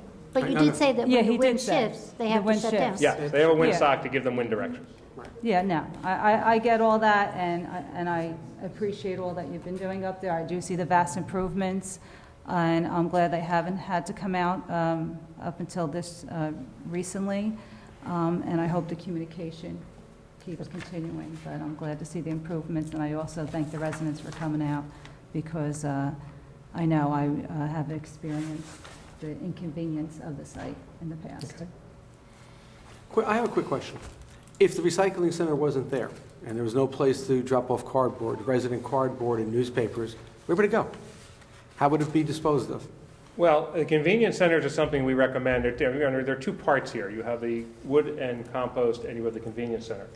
When we talk about setting up recycling programs in different towns, we always tell a town, I don't care if you have curbside, you want the convenience center, because there are always people who miss collection. There's a holiday, they were away on vacation, whatever. No. And the convenience center helps you to boost your numbers. The short answer to your question, there are two parts to it. One is, if you didn't have that facility there, you'd rely on your curbside. And in all likelihood, people would recycle less, because they simply, if they miss it, many people would just throw it away. Secondly, from a public standpoint, my best estimates are this facility has a value to the residents of West Orange from an economic standpoint, somewhere in excess of $250,000 per year. If you had to go out and do this work yourselves, hire staff, the operator provides the front of the house staff. It used to be you provided the front of the house staff. Right. The Reliable pays you on a monthly basis currently under this contract for the privilege of using the site. The residents of West Orange, receive free disposal of their leaves at that site. They receive free compost. The town gets free compost. The town gets free mulch. The town gets rid of the wood at no cost to the town, which other towns pay for. My very conservative estimate is that this is well worth more than $250,000 a year to the residents of West Orange. Where would that go if you weren't there? Well, you'd be doing a budget coming up with another $250,000. Right. It would go to our tonnage. Yeah, no, that would be an issue. Right. Thank you. Any other questions? No? Thank you. Thank you very much. Thank you, Mr. Chairman.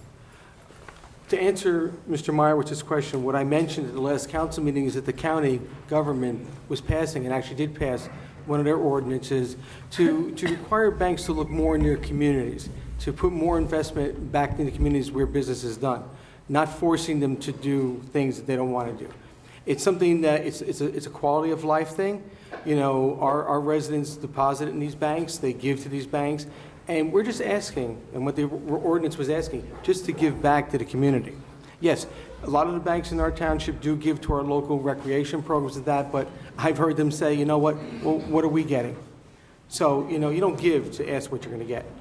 So all I'm proposing is that we should look into it. I believe there is an ordinance on books for, you know, I'm not sure, Mr. Trenke, correct me if I'm wrong, was there an ordinance ever done or proposal for banks to have more of a working relationship and investment back into the West Orange community? I'm not sure that there's an ordinance, but I think it's important to indicate, well, this is not an effort to get banks to spend more of their profits in West Orange. The fact of the matter is the federal government requires all banks, state and federal government, to invest in communities. It's called the Community Reinvestment Act, and they have a certain amount of their funds every bank is required to invest. And what's happened over the years is a lot of times that those investments haven't been done. They're done in communities, but not necessarily in the communities in which they're working, especially in this age of the big national banks. So I believe what you were talking about was trying to get them an ordinance together that requires them to spend that type of money in the communities where their branches exist. So I don't think that this is an economic hardship on them in any way, shape, or form. And quite frankly, it's an opportunity, I think, to bring funds that are being spent elsewhere outside of town that may be earned in town, so to bring it here. So thank you for your clarification. Councilman Cirillo. Yeah, John, thank you for that clarification. Yeah, CRAs. Is there like a formula as to where banks are required to reinvest CRAs?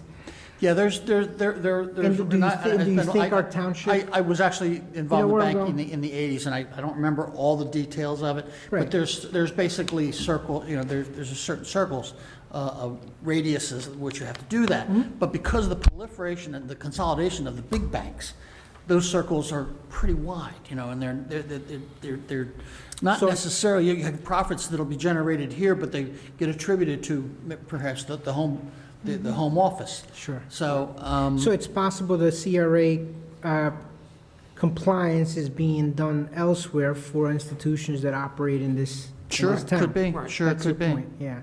Yeah, and I think, I don't think the speaker really understood where you were going with it. I think there was more of a, like a quid pro quo kind of situation going, as opposed to, you're trying to get the banks to make that jurisdiction smaller so that we can apply for the CRA credits. I guess as a municipality, and as you move forward and look at the policy issue, you should start thinking about, what would be good targets for CRAs. I know I've used them for housing purposes, to get construction loans and matters of that sort. Right. Well, that's what I'm trying to do, and saying is for my downtown alliance.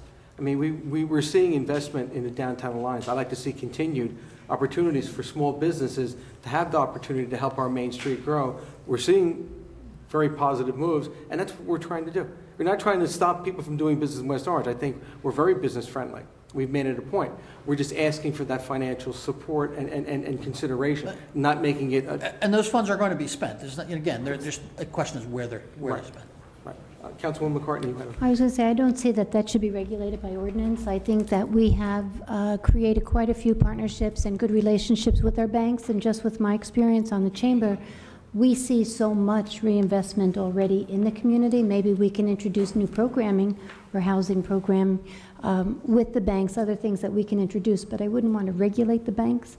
And just to make an analogy with businesses, that if they don't keep their funds in town, we have Staples. We've approached Staples. They're not headquartered here.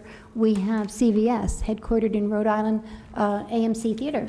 Very popular, yet they're not headquartered here. They're in Kansas, I believe. So same thing. They're really not reinvesting in the town because they have to get approval from their headquarters.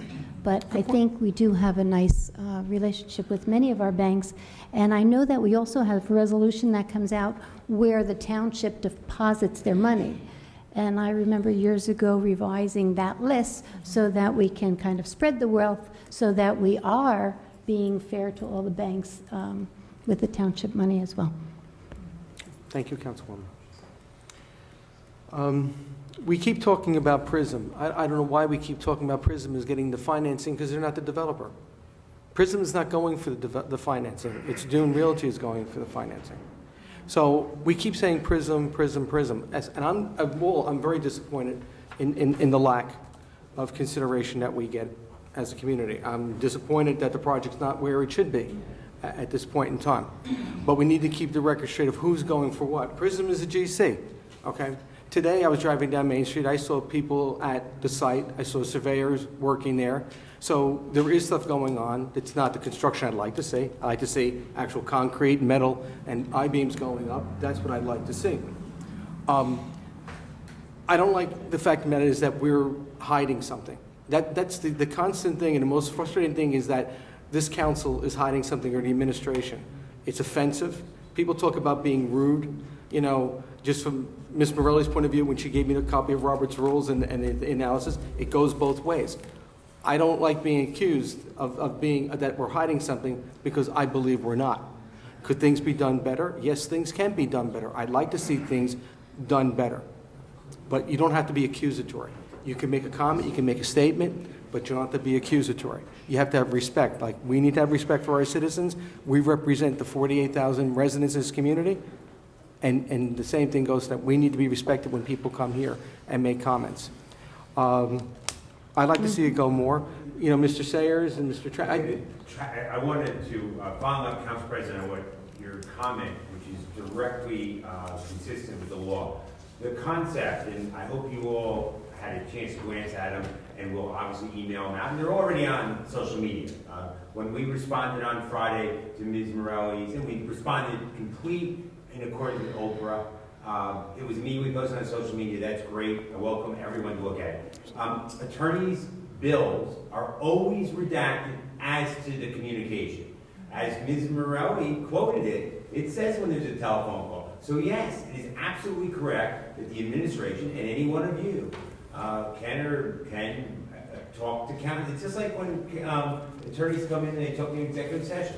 the subject matter is redacted because it may well be either the subject of litigation or the subject of negotiation, contractual negotiation. Those are both recognized exemptions under the Open Public Records Act. And it's for a very simple reason. It's because when there is discussions and there may be action taken, you will vote on that in public, you will debate it, you will decide.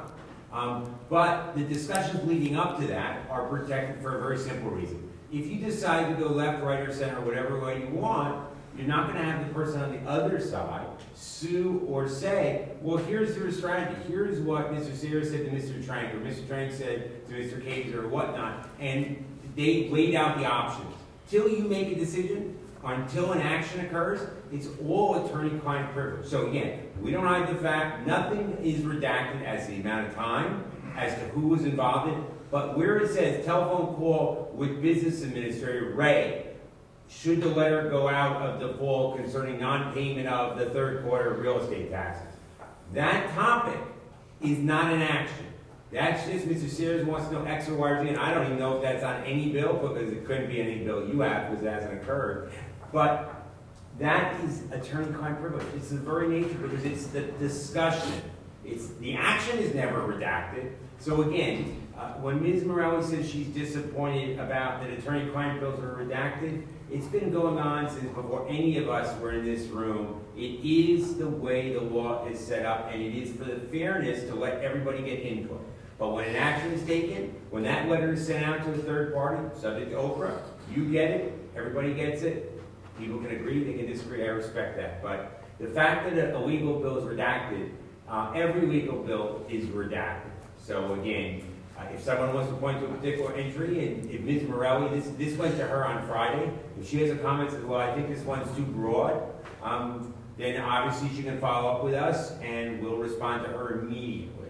But, and if you see anything there, when you see the bill, now you're all entitled, because you're the client, to see what the subject matter of the discussion was in real time. But you're not allowed to then take it in public and say, well, Mr. Sayers talked about it because, you know, he doesn't like Mr. Diaz's color socks or anything like that. No, that's not for the public. If you determine to declare default on that, then it'll be public. Based on the Thank you. socks. On the socks. Right. Right. That's the basis. But not on the discussion. Or his tie, whatever. Right, he was. Someone didn't Thank pay you, the thank bill? you, Sure. Mr. Trank. Again, we're here and we respond to Oprah. We take Oprah as serious. Ms. Carnival is duty bound to comply with Oprah. We are. We don't in any way, shape, or form do anything but comply with Oprah. Thank you, Mr. Trank. Sure. Thank you. Councilman Cirillo. I'm done. Yes. I'm done with my. I had other I- comments. Okay, so. It's your turn to, I'm done with my Okay, comments. okay. Well, I guess we can ask the questions when it's your turn to speak. If I can remember them all, but please go ahead. Just write them down. No, So please. you can, want him to go first? I have been writing them. Just to add to that commentary, the Oprah law also has remedies, should a member of the public feel that they're deliberately or purposely being misdirected. So there are remedies, and it's written in the Oprah form. You're absolutely right, Councilman Cirillo. But more importantly, if they have a question or issue, just send an email to either my office or to Ms. Carnival. She'll direct it to us, and we don't see that formalities. We'll explain exactly what we do and stand behind it. And if we're wrong, we'll correct it immediately. That's not hide it. The other issue, I do want to thank the residents, Ms. Zolino for showing up, and Mr. DeFeo for his professionalism, and he has a really an acute awareness of that. And Mr. Trank also of that facility and the history, the same way Ms. Zolino does. And it's interesting how government comes together. You know, her opinions, her pressure as a resident, Mr. DeFeo, Mr. Trank, we all come together, and eventually is resulted in a better facility from the presentation that I saw. I mean, I've been on the council since 2012. I haven't been there since 2004, but I can see the difference that the Councilwoman Castellino talked about. It's improved, and again, it takes residents, it takes the legal team and a professional like Mr. DeFeo, and of course the people on the ground. Is it perfect? No, but we've come a long way. And now with the fire department's involved, which is another positive. The police department's out. So we have a lot of eyes and ears. It's great the residents are there, but it's also important, government is a hard octopus. It's a driver. I mean, it's a balance. It all comes together, and it brings me to this redevelopment issue. Again, Can I add one thing before yeah. you go on the redevelopment? I just want to say to Ms. Zolino to please let us, just keep in contact with us. I love your emails. Keep sending your emails if you have comments. I wish my neighbor would have stayed. Thank you for letting me say that. I mean, I wish he would have stayed, but I got a text and had to go. But Thank you. Councilman, you're right, Mr. Sorrell. It is, and it has come a long way. But stay with it. But yeah, it's all these different tensions that make it a better facility, and it's beautiful to see that come together. Keep that in mind. And on this redevelopment issue, 2012, since I was involved, that was the first time this issue came to my attention. I mean, I as a resident and as a homeowner, I knew about it, but I didn't know the subject matter that deeply or the policy issue. It's been, 3 years since then? In 2012, and John would appreciate that, I was approved to start a rehab project in the city of Passaic, 2013 rather. And it's taken me 2 years. I finally sent the closing package yesterday, okay? I finally secured all the tax credits, the construction loan, and I had to bring all those professionals together, the architect and engineer, the general contractor, the surveyor, the title company, the attorneys from our end, the attorneys from PNC ends, the attorney from New Jersey HMFA. This is a very complicated field. And now we're talking about $70 million. So, I mean, am I concerned about whether or not this group has the capacity to finish this through? Yes, I'm absolutely concerned, understanding what it takes to get this done and knowing that we had to go back. The first change was for sale versus luxury rentals. The second change has been the change from Greenfield Partners to Dune Partnership. The question was asked about whether or not we knew that construction wasn't going to.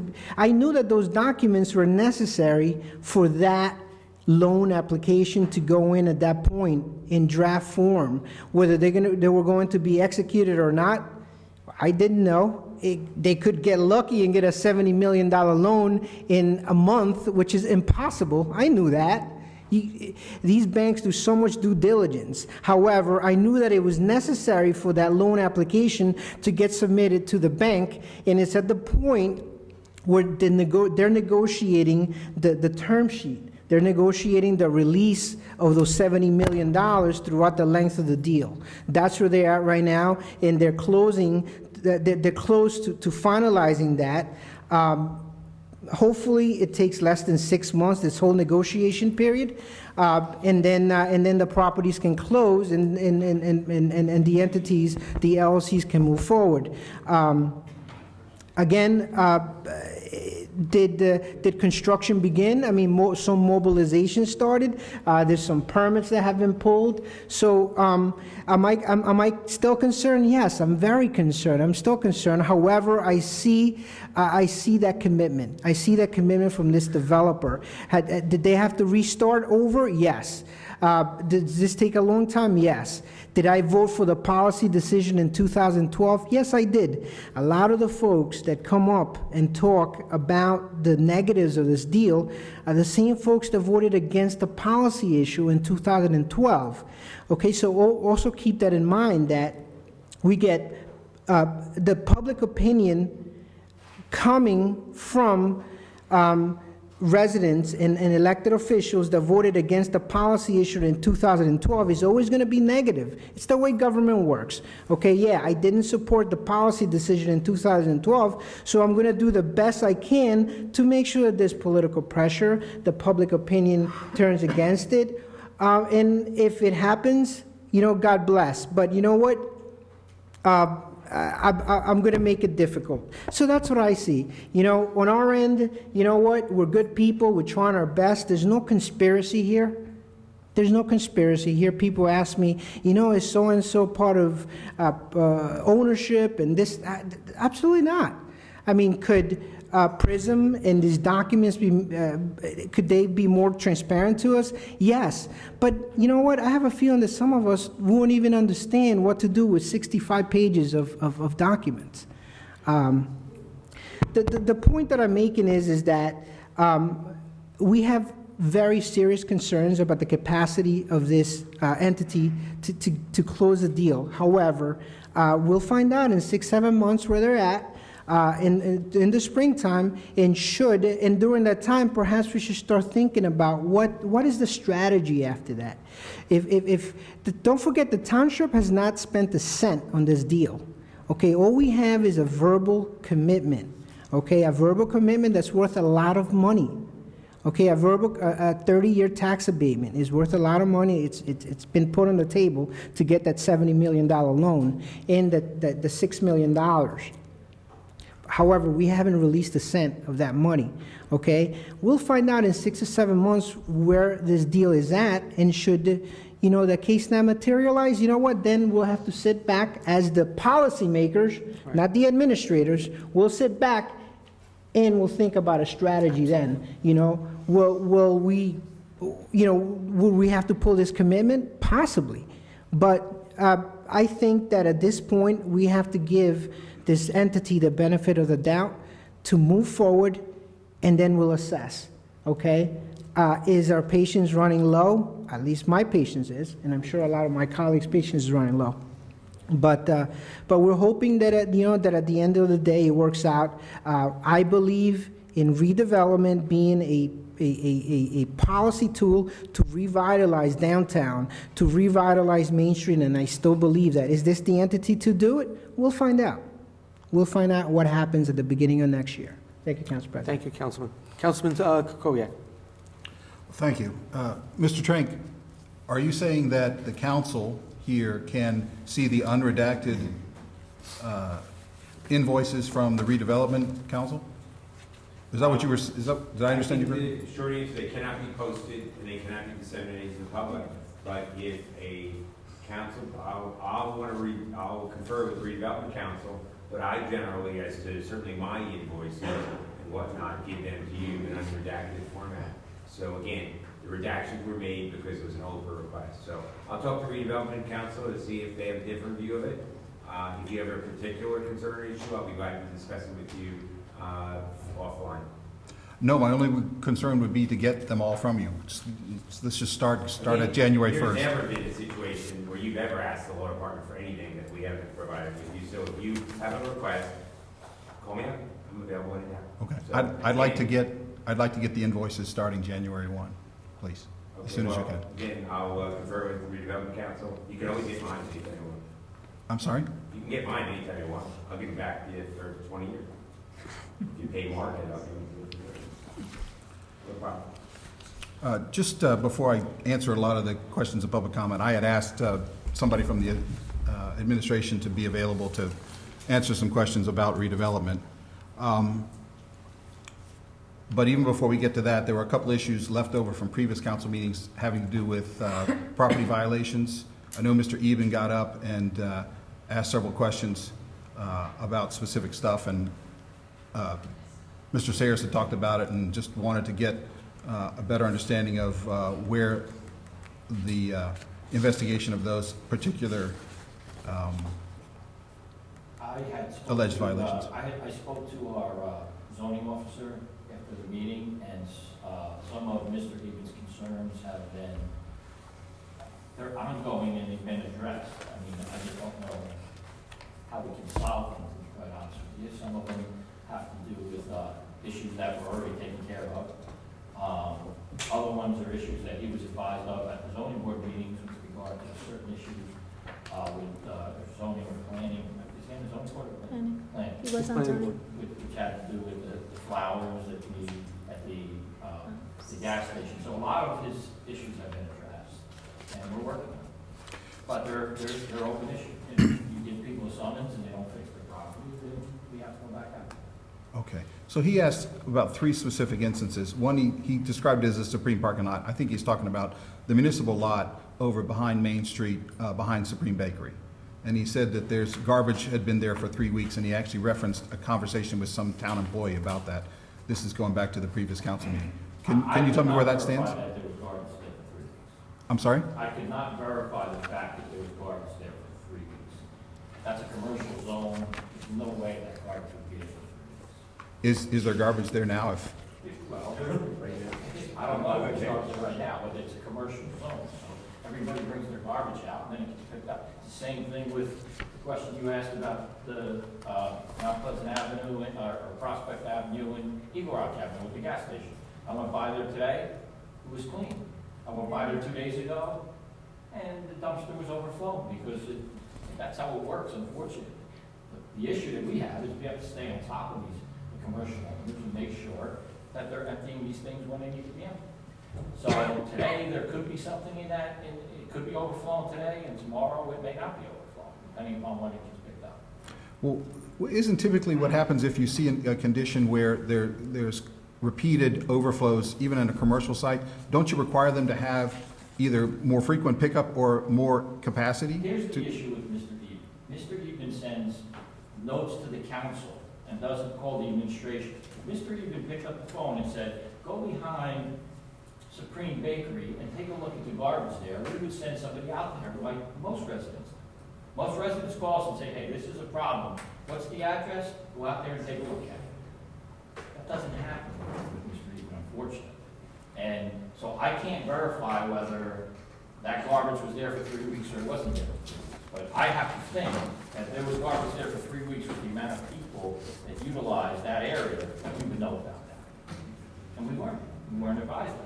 Now, he may have went on a day where the garbage was overflowing. I'm not saying, don't get me wrong, I'm not saying he's not telling us the truth. I just don't, I don't know how he came up with that, or if in fact it did happen, why he didn't call us and say, hey, he knows me personally. He knows he can pick the phone up to me and say, Jack, there's garbage overflowing over by Supreme Bakery. Did you get somebody out there? And we have somebody out there who pick it up the same day. But I can't verify whether that was the case or not with that issue. Other issues we were dealing with. So based upon the fact that he came to the council meeting, that's all I know about. Did you or did anyone else from the administration go and investigate the problem with the garbage in the municipal lot behind this one? I sent the health department out there. I sent the health department out there to investigate the garbage complaints. I sent the zoning officer out to investigate his other property maintenance complaints. So what happened is, were there problems found? When we went there that day, the next day, it must have been picked up. Okay, and then he also mentioned there's a house on Oxford Terrace. His neighbor, we're working on that too. I can't discuss that issue because it could be potential litigation. Okay, and then he also mentioned the new 7-Eleven down on Valley. Correct. That was brought up to him at the planning board meeting. Their sprinklers were down, and some of their plants died, and they're waiting till the spring to replant the plants. He knows that. Okay. He already knows that. He said that the dumpster doors are never closed, that there's garbage outside of the dumpster. Where is it? At the 7-Eleven. He had 3 specific complaints about the 7-Eleven. That one I did not check on. Okay. He said the dumpster doors, and it's on the east side of the building, are never closed. There's garbage outside of the dumpster. He said that as a condition, the planning board's condition of approval, that they would have no deliveries during the day because it's, as you know, it's a tight parking lot. He said at 11:30 he came by and the delivery truck was delivering soda, and they're not supposed to deliver. How do you put a requirement on a business of not to have a commercial business not to have a delivery during the day?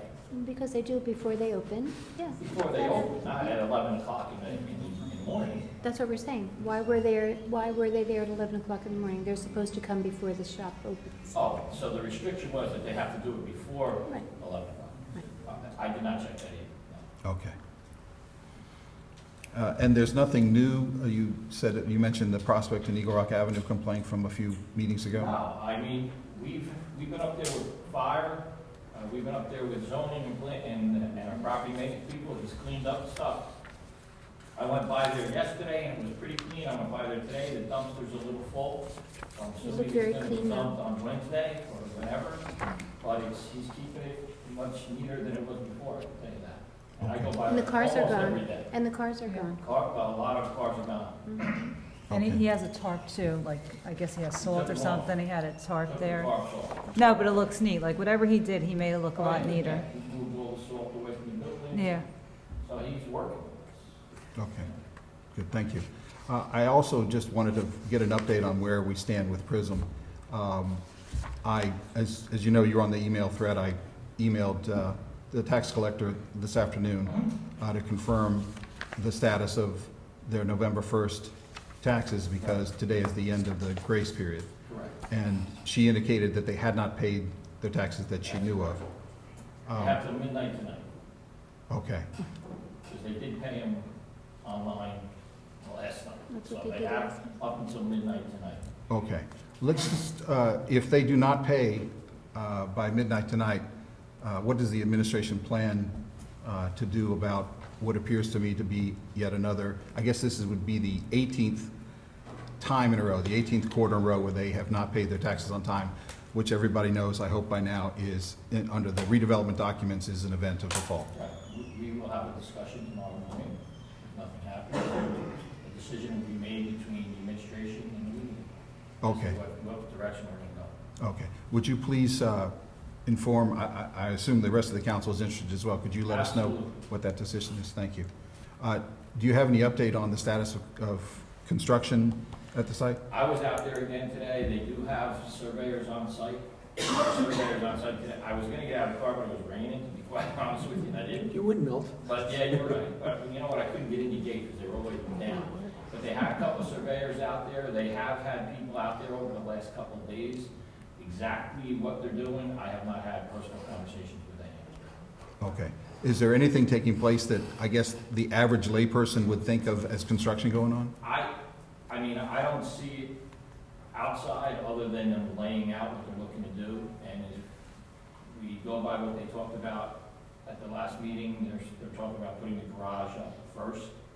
So my guess is they're surveying the property and they're looking to lay that out so that they can bring that stuff in and start putting the garage up first. I have not seen any actual construction on the site, although I have seen trucks outside the building where they have said they've had people inside doing some remediation, but I haven't really seen it. I've never gotten into it. So the one construction permit that I'm aware of that they have is the 2008 permit for the foundation of the garage. Correct. And I'm told by our planning department that permit is still current. Still valid.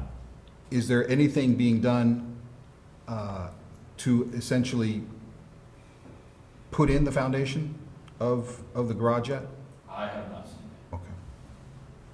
Have you gotten any word from PRISM or DGP about the status of the construction loan? No. Thank you. Just want to try to address, everybody's gone home now, but perhaps they'll watch the video, of some of the questions that were asked at public comment.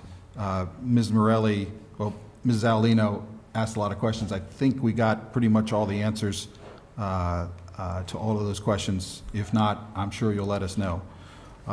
Ms. Morelli asked about the redacted invoices from the redevelopment attorneys. I think we may have an out. I think Mr. Trank said that Ms. Morelli could come back to him if she had any concerns about the redactions. And he also said he was, at least I don't want to misquote him, but he seemed to indicate he would allow the council, or at least me, to see the invoices going back to January 1. So we'll see where that stands at the next council meeting. Mr. Meyerowitz, of course, I agree with you that we should have allowed more dialogue during the presentation on the recycling center, but as you saw, I didn't win that argument.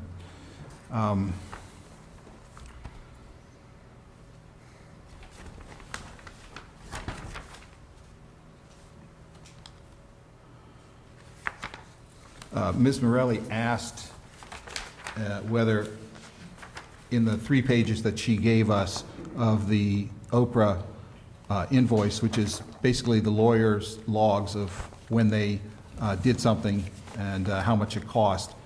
She asked, I think, all of us up here on the dais, I'm not exactly clear, but certainly she seemed to indicate for the council whether any of us were referenced in any of the redacted portions of the 3 letters, and I looked at them and did not see anything that I took part in. So I was not, as far as I know, in any of those redactions. I think, let's see.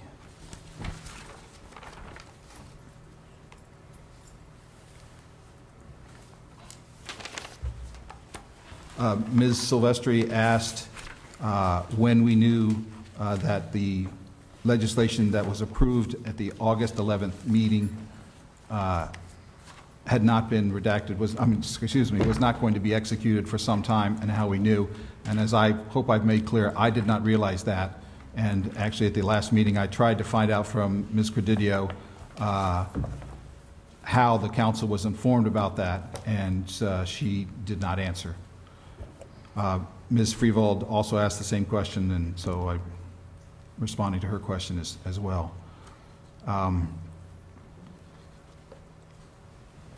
Ms. Silvestri asked Mr. Sayers some questions. Hopefully he'll answer, and I think Ms. Freevold as well. And I think Ms. Morelli asked him something, but about one of the logs, but I don't think she gave you enough information to know how to respond to it. So maybe she can be more specific at the next council meeting. And I was just sitting here agreeing with just about everything Ms. Freevold and Ms. Silvestri said. It's deeply frustrating because I don't think we are getting the answers, and the fact that there's little or no action moving forward on this after all of this time period is just deeply frustrating. I know Council President said that there is no PRISM, but that there's a new GGP. But if anything is clear from the last couple of council meetings, there essentially is no legally responsible entity known as DGP, because they have not executed the documents that would make them the redeveloper. And for all we know, they haven't contributed a single penny and may never contribute a single penny if they don't get the construction loan. So that's why the default letter and the request for more information didn't go to DGP, it went to PRISM, because we're still operating under the old documents and not the documents that the council majority approved on August 11th. Don't say that.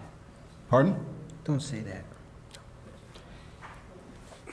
I'm sorry, don't say that. Why not, Councilman? Define council majority. What are you implying? I'm not implying. All I'm saying is that we approved it. I voted against it. Okay. And they were approved by the council as a body. And yet they were approved on August 11th, but they haven't been executed. We heard this murky situation with escrow agreement. We couldn't find out what's in the escrow agreement because we tried to ask that at the last council meeting. So the demand letter, the default letter, went to PRISM because PRISM is still the operative redeveloper.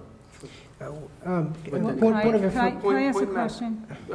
Councilman Croy, can you concede to a question from Councilwoman Castellino? She has a question. Yeah. Or just maybe I could help simplify this. You have an entity which is PRISM and their new joint venture.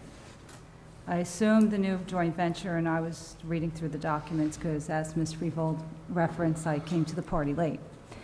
And therefore, they're joining with PRISM on this transaction. That will not be binding until the closing, because it's the real estate transaction that they are being joint ventured with. So, and again, I didn't ask a lot of questions because I'm a title officer, so that's part of my job at the table, is to collect those type of documents at the closing table when I go to commercial real estate closing. Those documents are reviewed by the attorneys in advance to make sure that everything is in order. but they're not recorded or delivered to the table until the actual real estate closing. I know it's frustrating because you want to see this happen. You all put your names out there and you've all committed to this. You have asked excellent questions along the way, but we have to be optimistic. Saturday, we attended a ribbon cutting for a beautiful, beautiful store, and I apologize, Ms. Brill, what is the name of the? Cityware. CityWorks. CityWorks. CityWorks. It's really good. Residents of West Orange. Beautiful boutique shop across the street from Schneider Hardware. Unbelievable, unbelievable job they did renovating that store front. And this is a resident from West Orange. A bunch of her neighbors came down to support them. And I mean, optimism is there. They're waiting. They're waiting for this to happen. So I understand your frustration. I drive by the site a couple times a day.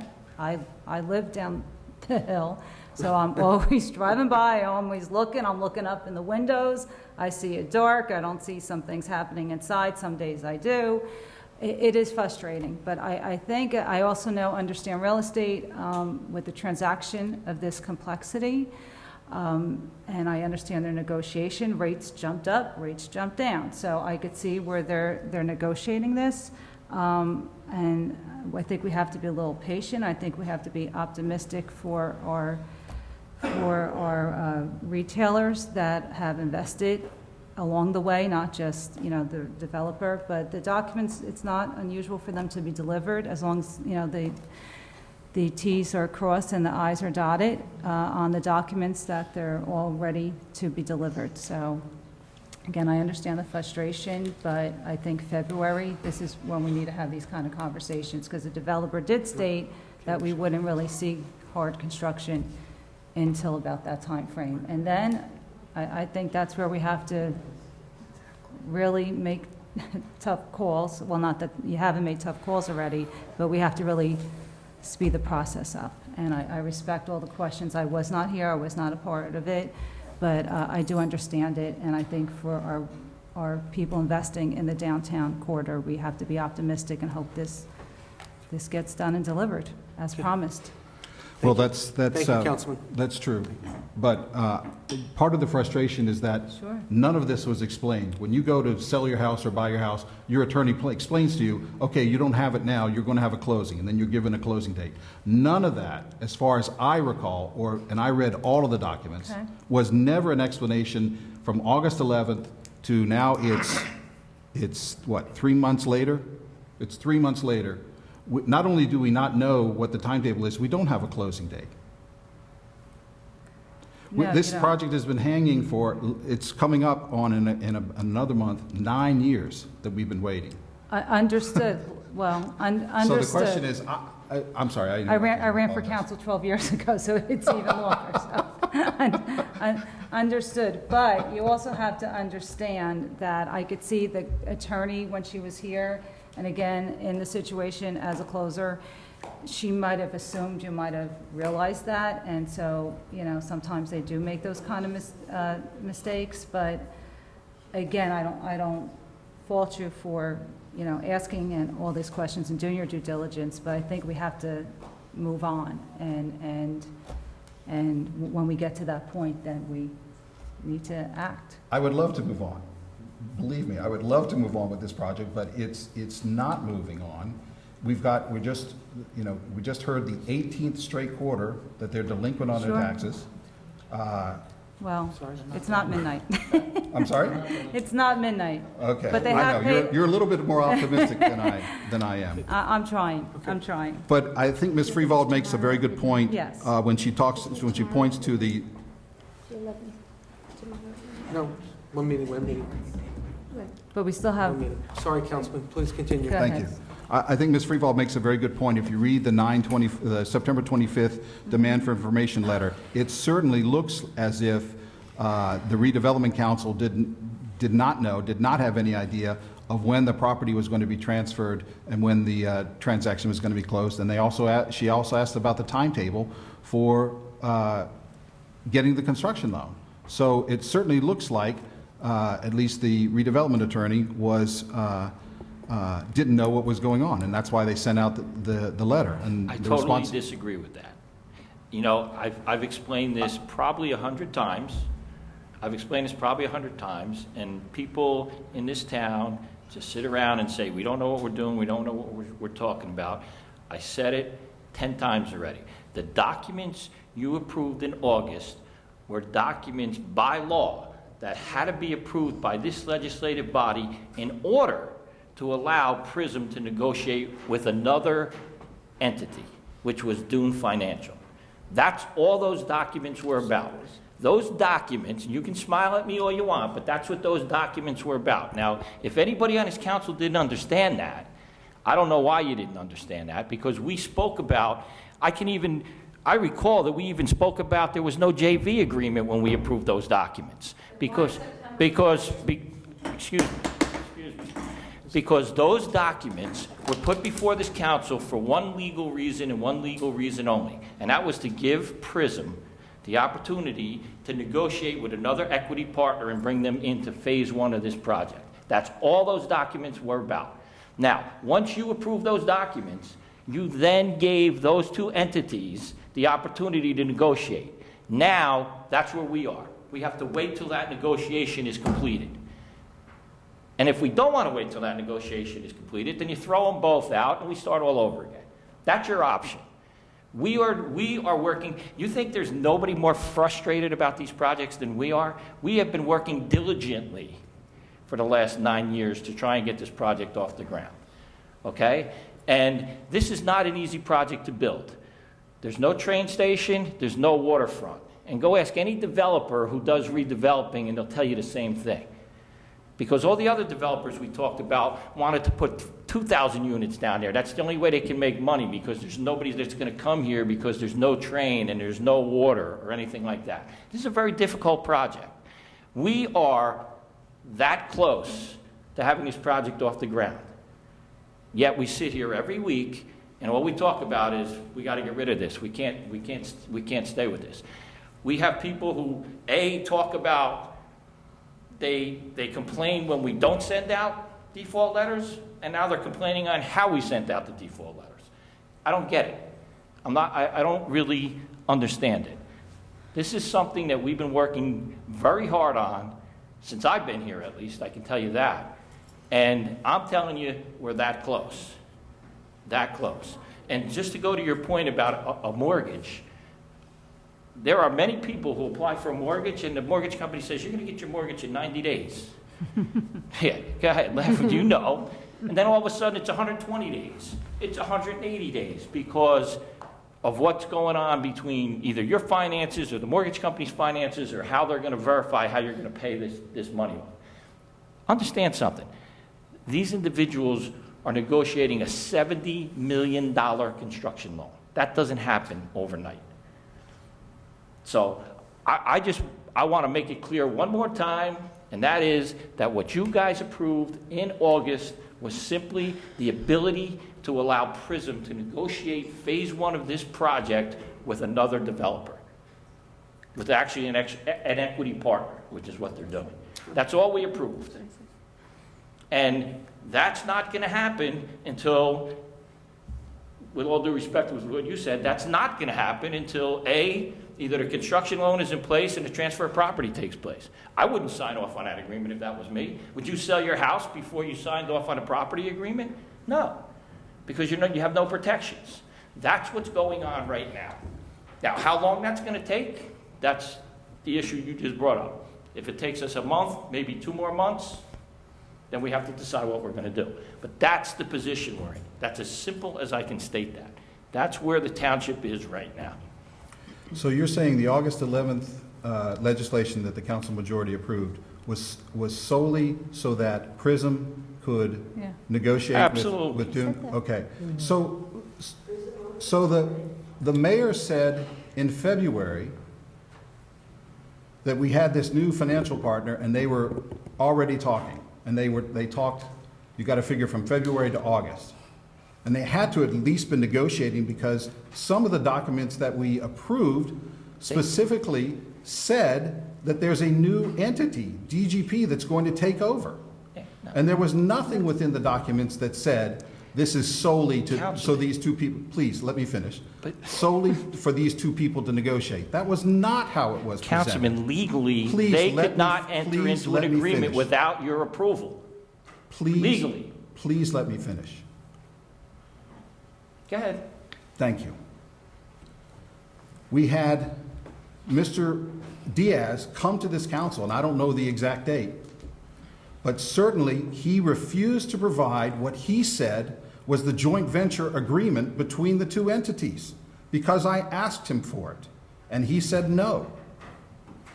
So what you're saying is totally different from what the documents That's said not and true. what other That's people. not true. What do you mean, what am I saying is totally different than what the document says? What document says that the joint, that they disagreed on a joint venture agreement? Where does it say that in any document? What are you talking about? That- I just that's- said, that's what you just I said. just said, Mr. Diaz told us that he would not give us the joint venture agreement between him That's a and Dewey. negotiation between the two parties. Why, that's why. Well, it's not He us. We said don't it own was the property. already done, We don't and own the he property. wouldn't give it to us. Do you understand what I'm saying? Yes. He said it was already done, and he wouldn't give it to Let me just us. say one thing. Done doesn't mean executed. Executed is a different. Executed means you and I signed the paper, and I turn my property over to you once we sign the paper. Done doesn't mean executed. That's the difference. That's what we're going through here. Not only with the joint venture agreement, but also with the sale of the property. So until those documents are executed and everybody and the lawyers say, okay, they're done, file them, then the deal's done. Then it's over.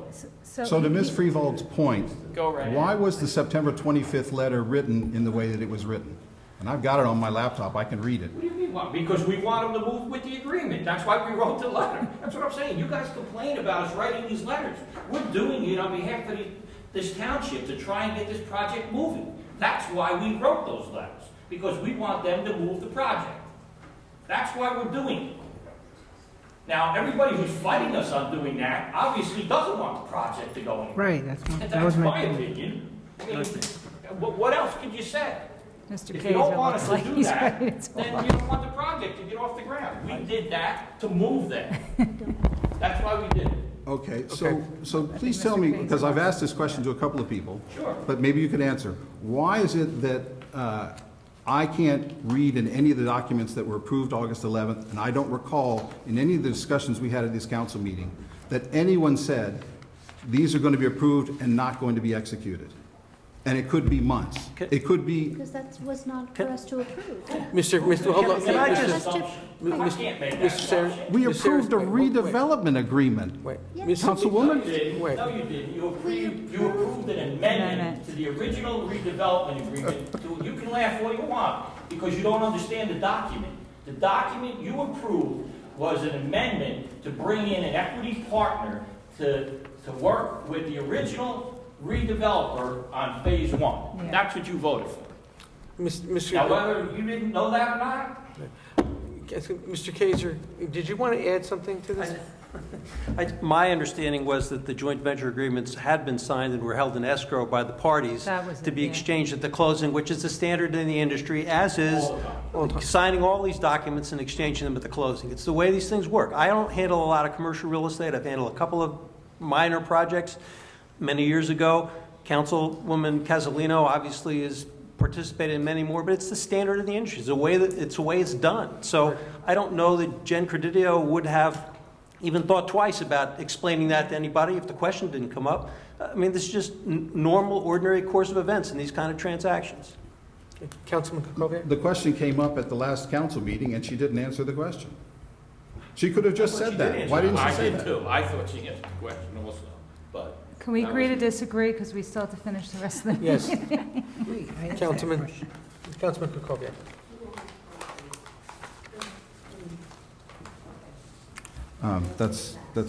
You make a good point. This has been a very lengthy meeting. Thank you, Councilman. Councilwoman Castellino, do you have anything to public comment, or are you done? No, I'd like to finish the rest of the meeting. And I appreciate everybody's frustration. Hopefully, things will get rolling.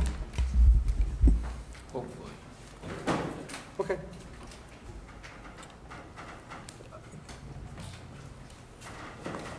All right. Okay, moving right along. Madam Clerk, we can move forward with the consent agenda, please? Approval of minutes of previous meeting, public meeting, October 27, 2015. So moved. Second. Report of township officers, none. Reading of petitions and communications and bids, none. Bills, are there any questions on the bills? Consent. Consent. Resolutions, are any resolutions being pulled this evening? Councilwoman McCartney? I would like to explain Resolution 264-15, but I would like to question why Resolution 267-15 was pulled about retaining the municipal court consultant, because I think with a new judge appointment, with a new prosecutor, with longtime employees, our municipal court administrator, and the deputy retiring, I think this would be a nice objective resolution, and if maybe it's getting pulled now, but hopefully we see it soon. Yeah, I think, Council President, through you, I think it was pulled because Mr. Chake wanted to further consider it.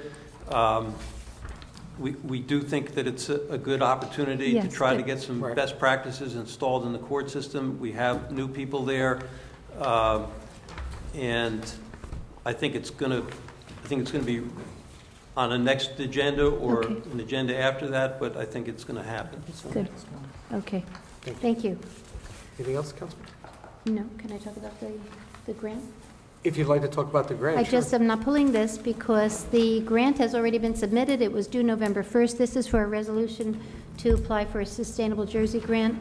This is one of those feel-good grants. For a Sustainable Jersey for the township back in March, we meaning the township, was introduced to the charitable organization called Leader of Light, LITER, and they used recycled water bottles to create solar energy in countries that have been devastated by severe weather. That has progressed over the summer. I met with the Environmental Commission Chair, Mike Brick, with the Superintendent of Schools, principal at the high school, and the Dean of Students for the Sustainable Technology and Sustainable Engineering courses.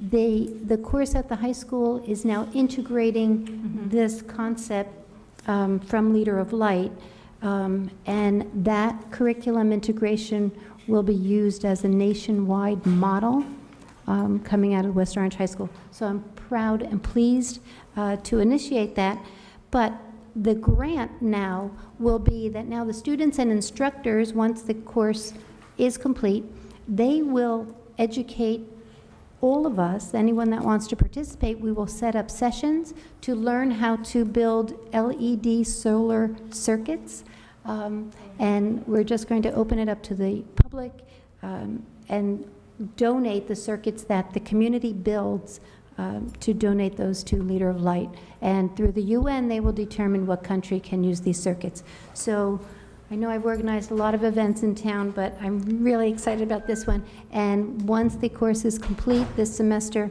we make sure all the circuits work, that the students and instructors through the Chamber, Downtown Alliance, and various local organizations will set up meetings, and we will let everyone know when the sessions will be to invite you to come and build these LED solar circuits. So this is the sort of supporting documentation that hopefully we will be granted this innovative grant to buy the materials to create these circuits. Thank you, Councilwoman. You're welcome. Councilwoman Cirillo. Yeah, I just have a quick question about 266-15. Okay. I guess we're getting 1% of our money back. How do we arrive to that? Yeah, that was John, my question. This is the housing rehabilitation program, the $20,000 lien, and then Basically, that's negotiated, the town attorney office negotiated. Do we know what It's a short sale. It's a short sale. You know, we unfortunately, sometimes you have to bite the bullet. And in order for the transaction to take place at all, we have to go along with it. There was an appraiser that came in and agreed with the valuation, and he felt it was a reasonable deal to take, and Do we know what they were paid on the first mortgage? I didn't look at What the all original detail. amount, what the payoff figure was? I mean, or what would have, obviously, it wasn't the payoff amount, it's a lot lower than Of course, the what- bottom line, what was owed. we're in but- second place, so Right. you know, whatever but I- there is left over. But I concur with Councilman, it's a little tough to swallow, take 1%. If they're getting 95% on their loan, we would, hope to see a little bit more, but I know they're tough to negotiate, and you're lucky you're getting anything. Right, as you know, Yeah. I mean, you probably have handled short sale transactions Yeah, they're before tough. from the realty standpoint. My experience has been, I just don't take them anymore because so Yeah. many of them fall through. At the last minute as Right, well, and- yes. And so you spend a lot of time and get nothing. Yeah. So here we're getting something as opposed to nothing. We're in second position to start with. Yeah. So, We could easily end up with nothing. Yes. and not only that, but we'd hurt the homeowner. Yes, we do. So, And the house sits, so it's a tough pill, but just when you get the figure, if you could email it to me, I'm just curious to see what you think. Yeah, like, I wanna want to see know the the number. same, yeah, because, I've seen this program in other municipalities, and this is the first time I see that lien go through like that process, the short sale process. Because those liens, as you know, you use core funds, you use CDBG, that to fund the. When you think of the volume that we've been through over the last 5 years, it's kind of amazing that it's gone this long That it before we has. had one. Is this the only one you've had? We've had one other, we had one other. One other one? But it was before, if I remember correctly, it was before. Yeah, it was from the crash. 1999. Yeah, Oh. way It wasn't back when. It related to was a whole different circumstance. Yeah. It was a death in the family, and, but in terms of this economy that we're in now, it's really amazing that it's taken this long to have one. Yeah. We're So the previous fortunate. one in 1999, we lost $11,000. We're going to lose, correct me if I'm wrong, 20? 18. Well, there would probably be a Fees, $2,000 fees. administrative fee that we're Yeah. foregoing as well. That's So, probably what it's paying and this for. is out of 200, approximately 200 transactions. pretty good. Just to confirm this, that is not going to hurt us. I mean, the fund that this is paid out of is in six figures, correct? The fund that we Oh, it's fund not, these- It's recaptured. First off, to the extent this would, if we were to get money back on this, it would be Yeah. replenished. It's Yeah, a circular fund. It's just, the impact of this would be, this is maybe one project less that we get to do in terms of a rehab, moving forward. It's certainly not, it's not a poison pill in any way.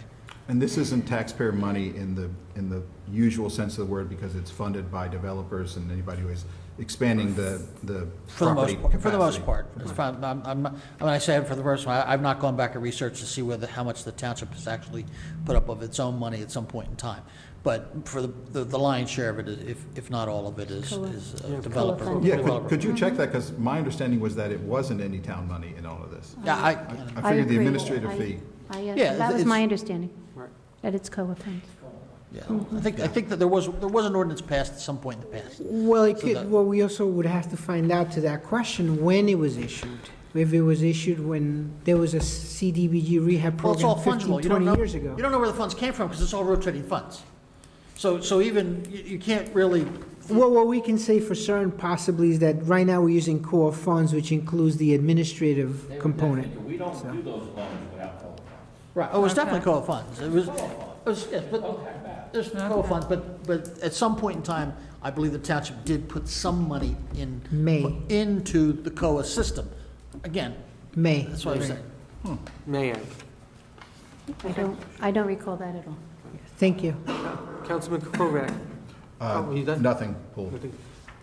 Councilman Castellano? Just a question for G.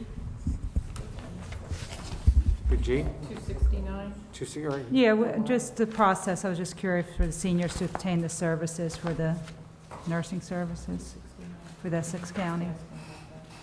I'm sorry, I apologize for the question. For G. Oh, this is a grant, this is a grant that we get from the county. They attribute based on fundings that they get to us. It pays for a partial salary for one of our nurses. Oh, okay. So this isn't a newer program where you're just initiating No, additional? this has been Okay. ongoing for many, many years. Okay. It's almost an entitlement, although I'm not sure it's exactly one, but I think Okay. they treat it as such. Thank you. Okay, Madam Clerk? Okay, is there a motion to approve the consent agenda? So moved. Second. All in favor? Aye. Any opposed? The consent agenda is implemented. Ordinances on first reading, 2469-15, an ordinance amending and supplementing Chapter 7 Traffic, subsection 7-20, stop intersections of the revised general ordinances of the Township of West Orange. Is there a motion to introduce on first reading? So moved. Second. Okay. Councilwoman Castellino? Yes. Councilman Cirillo? Yes. Councilman Krokoviac? Yes. Councilwoman McCartney? Yes. Council President Garino. Yes. Ordinance 2470-15, an ordinance amending and supplementing Chapter 7 Traffic, subsection 7-32.2, restricted parking zones of the revised general ordinances of the Township of West Orange. Is there a motion to introduce on first reading? So moved. Second.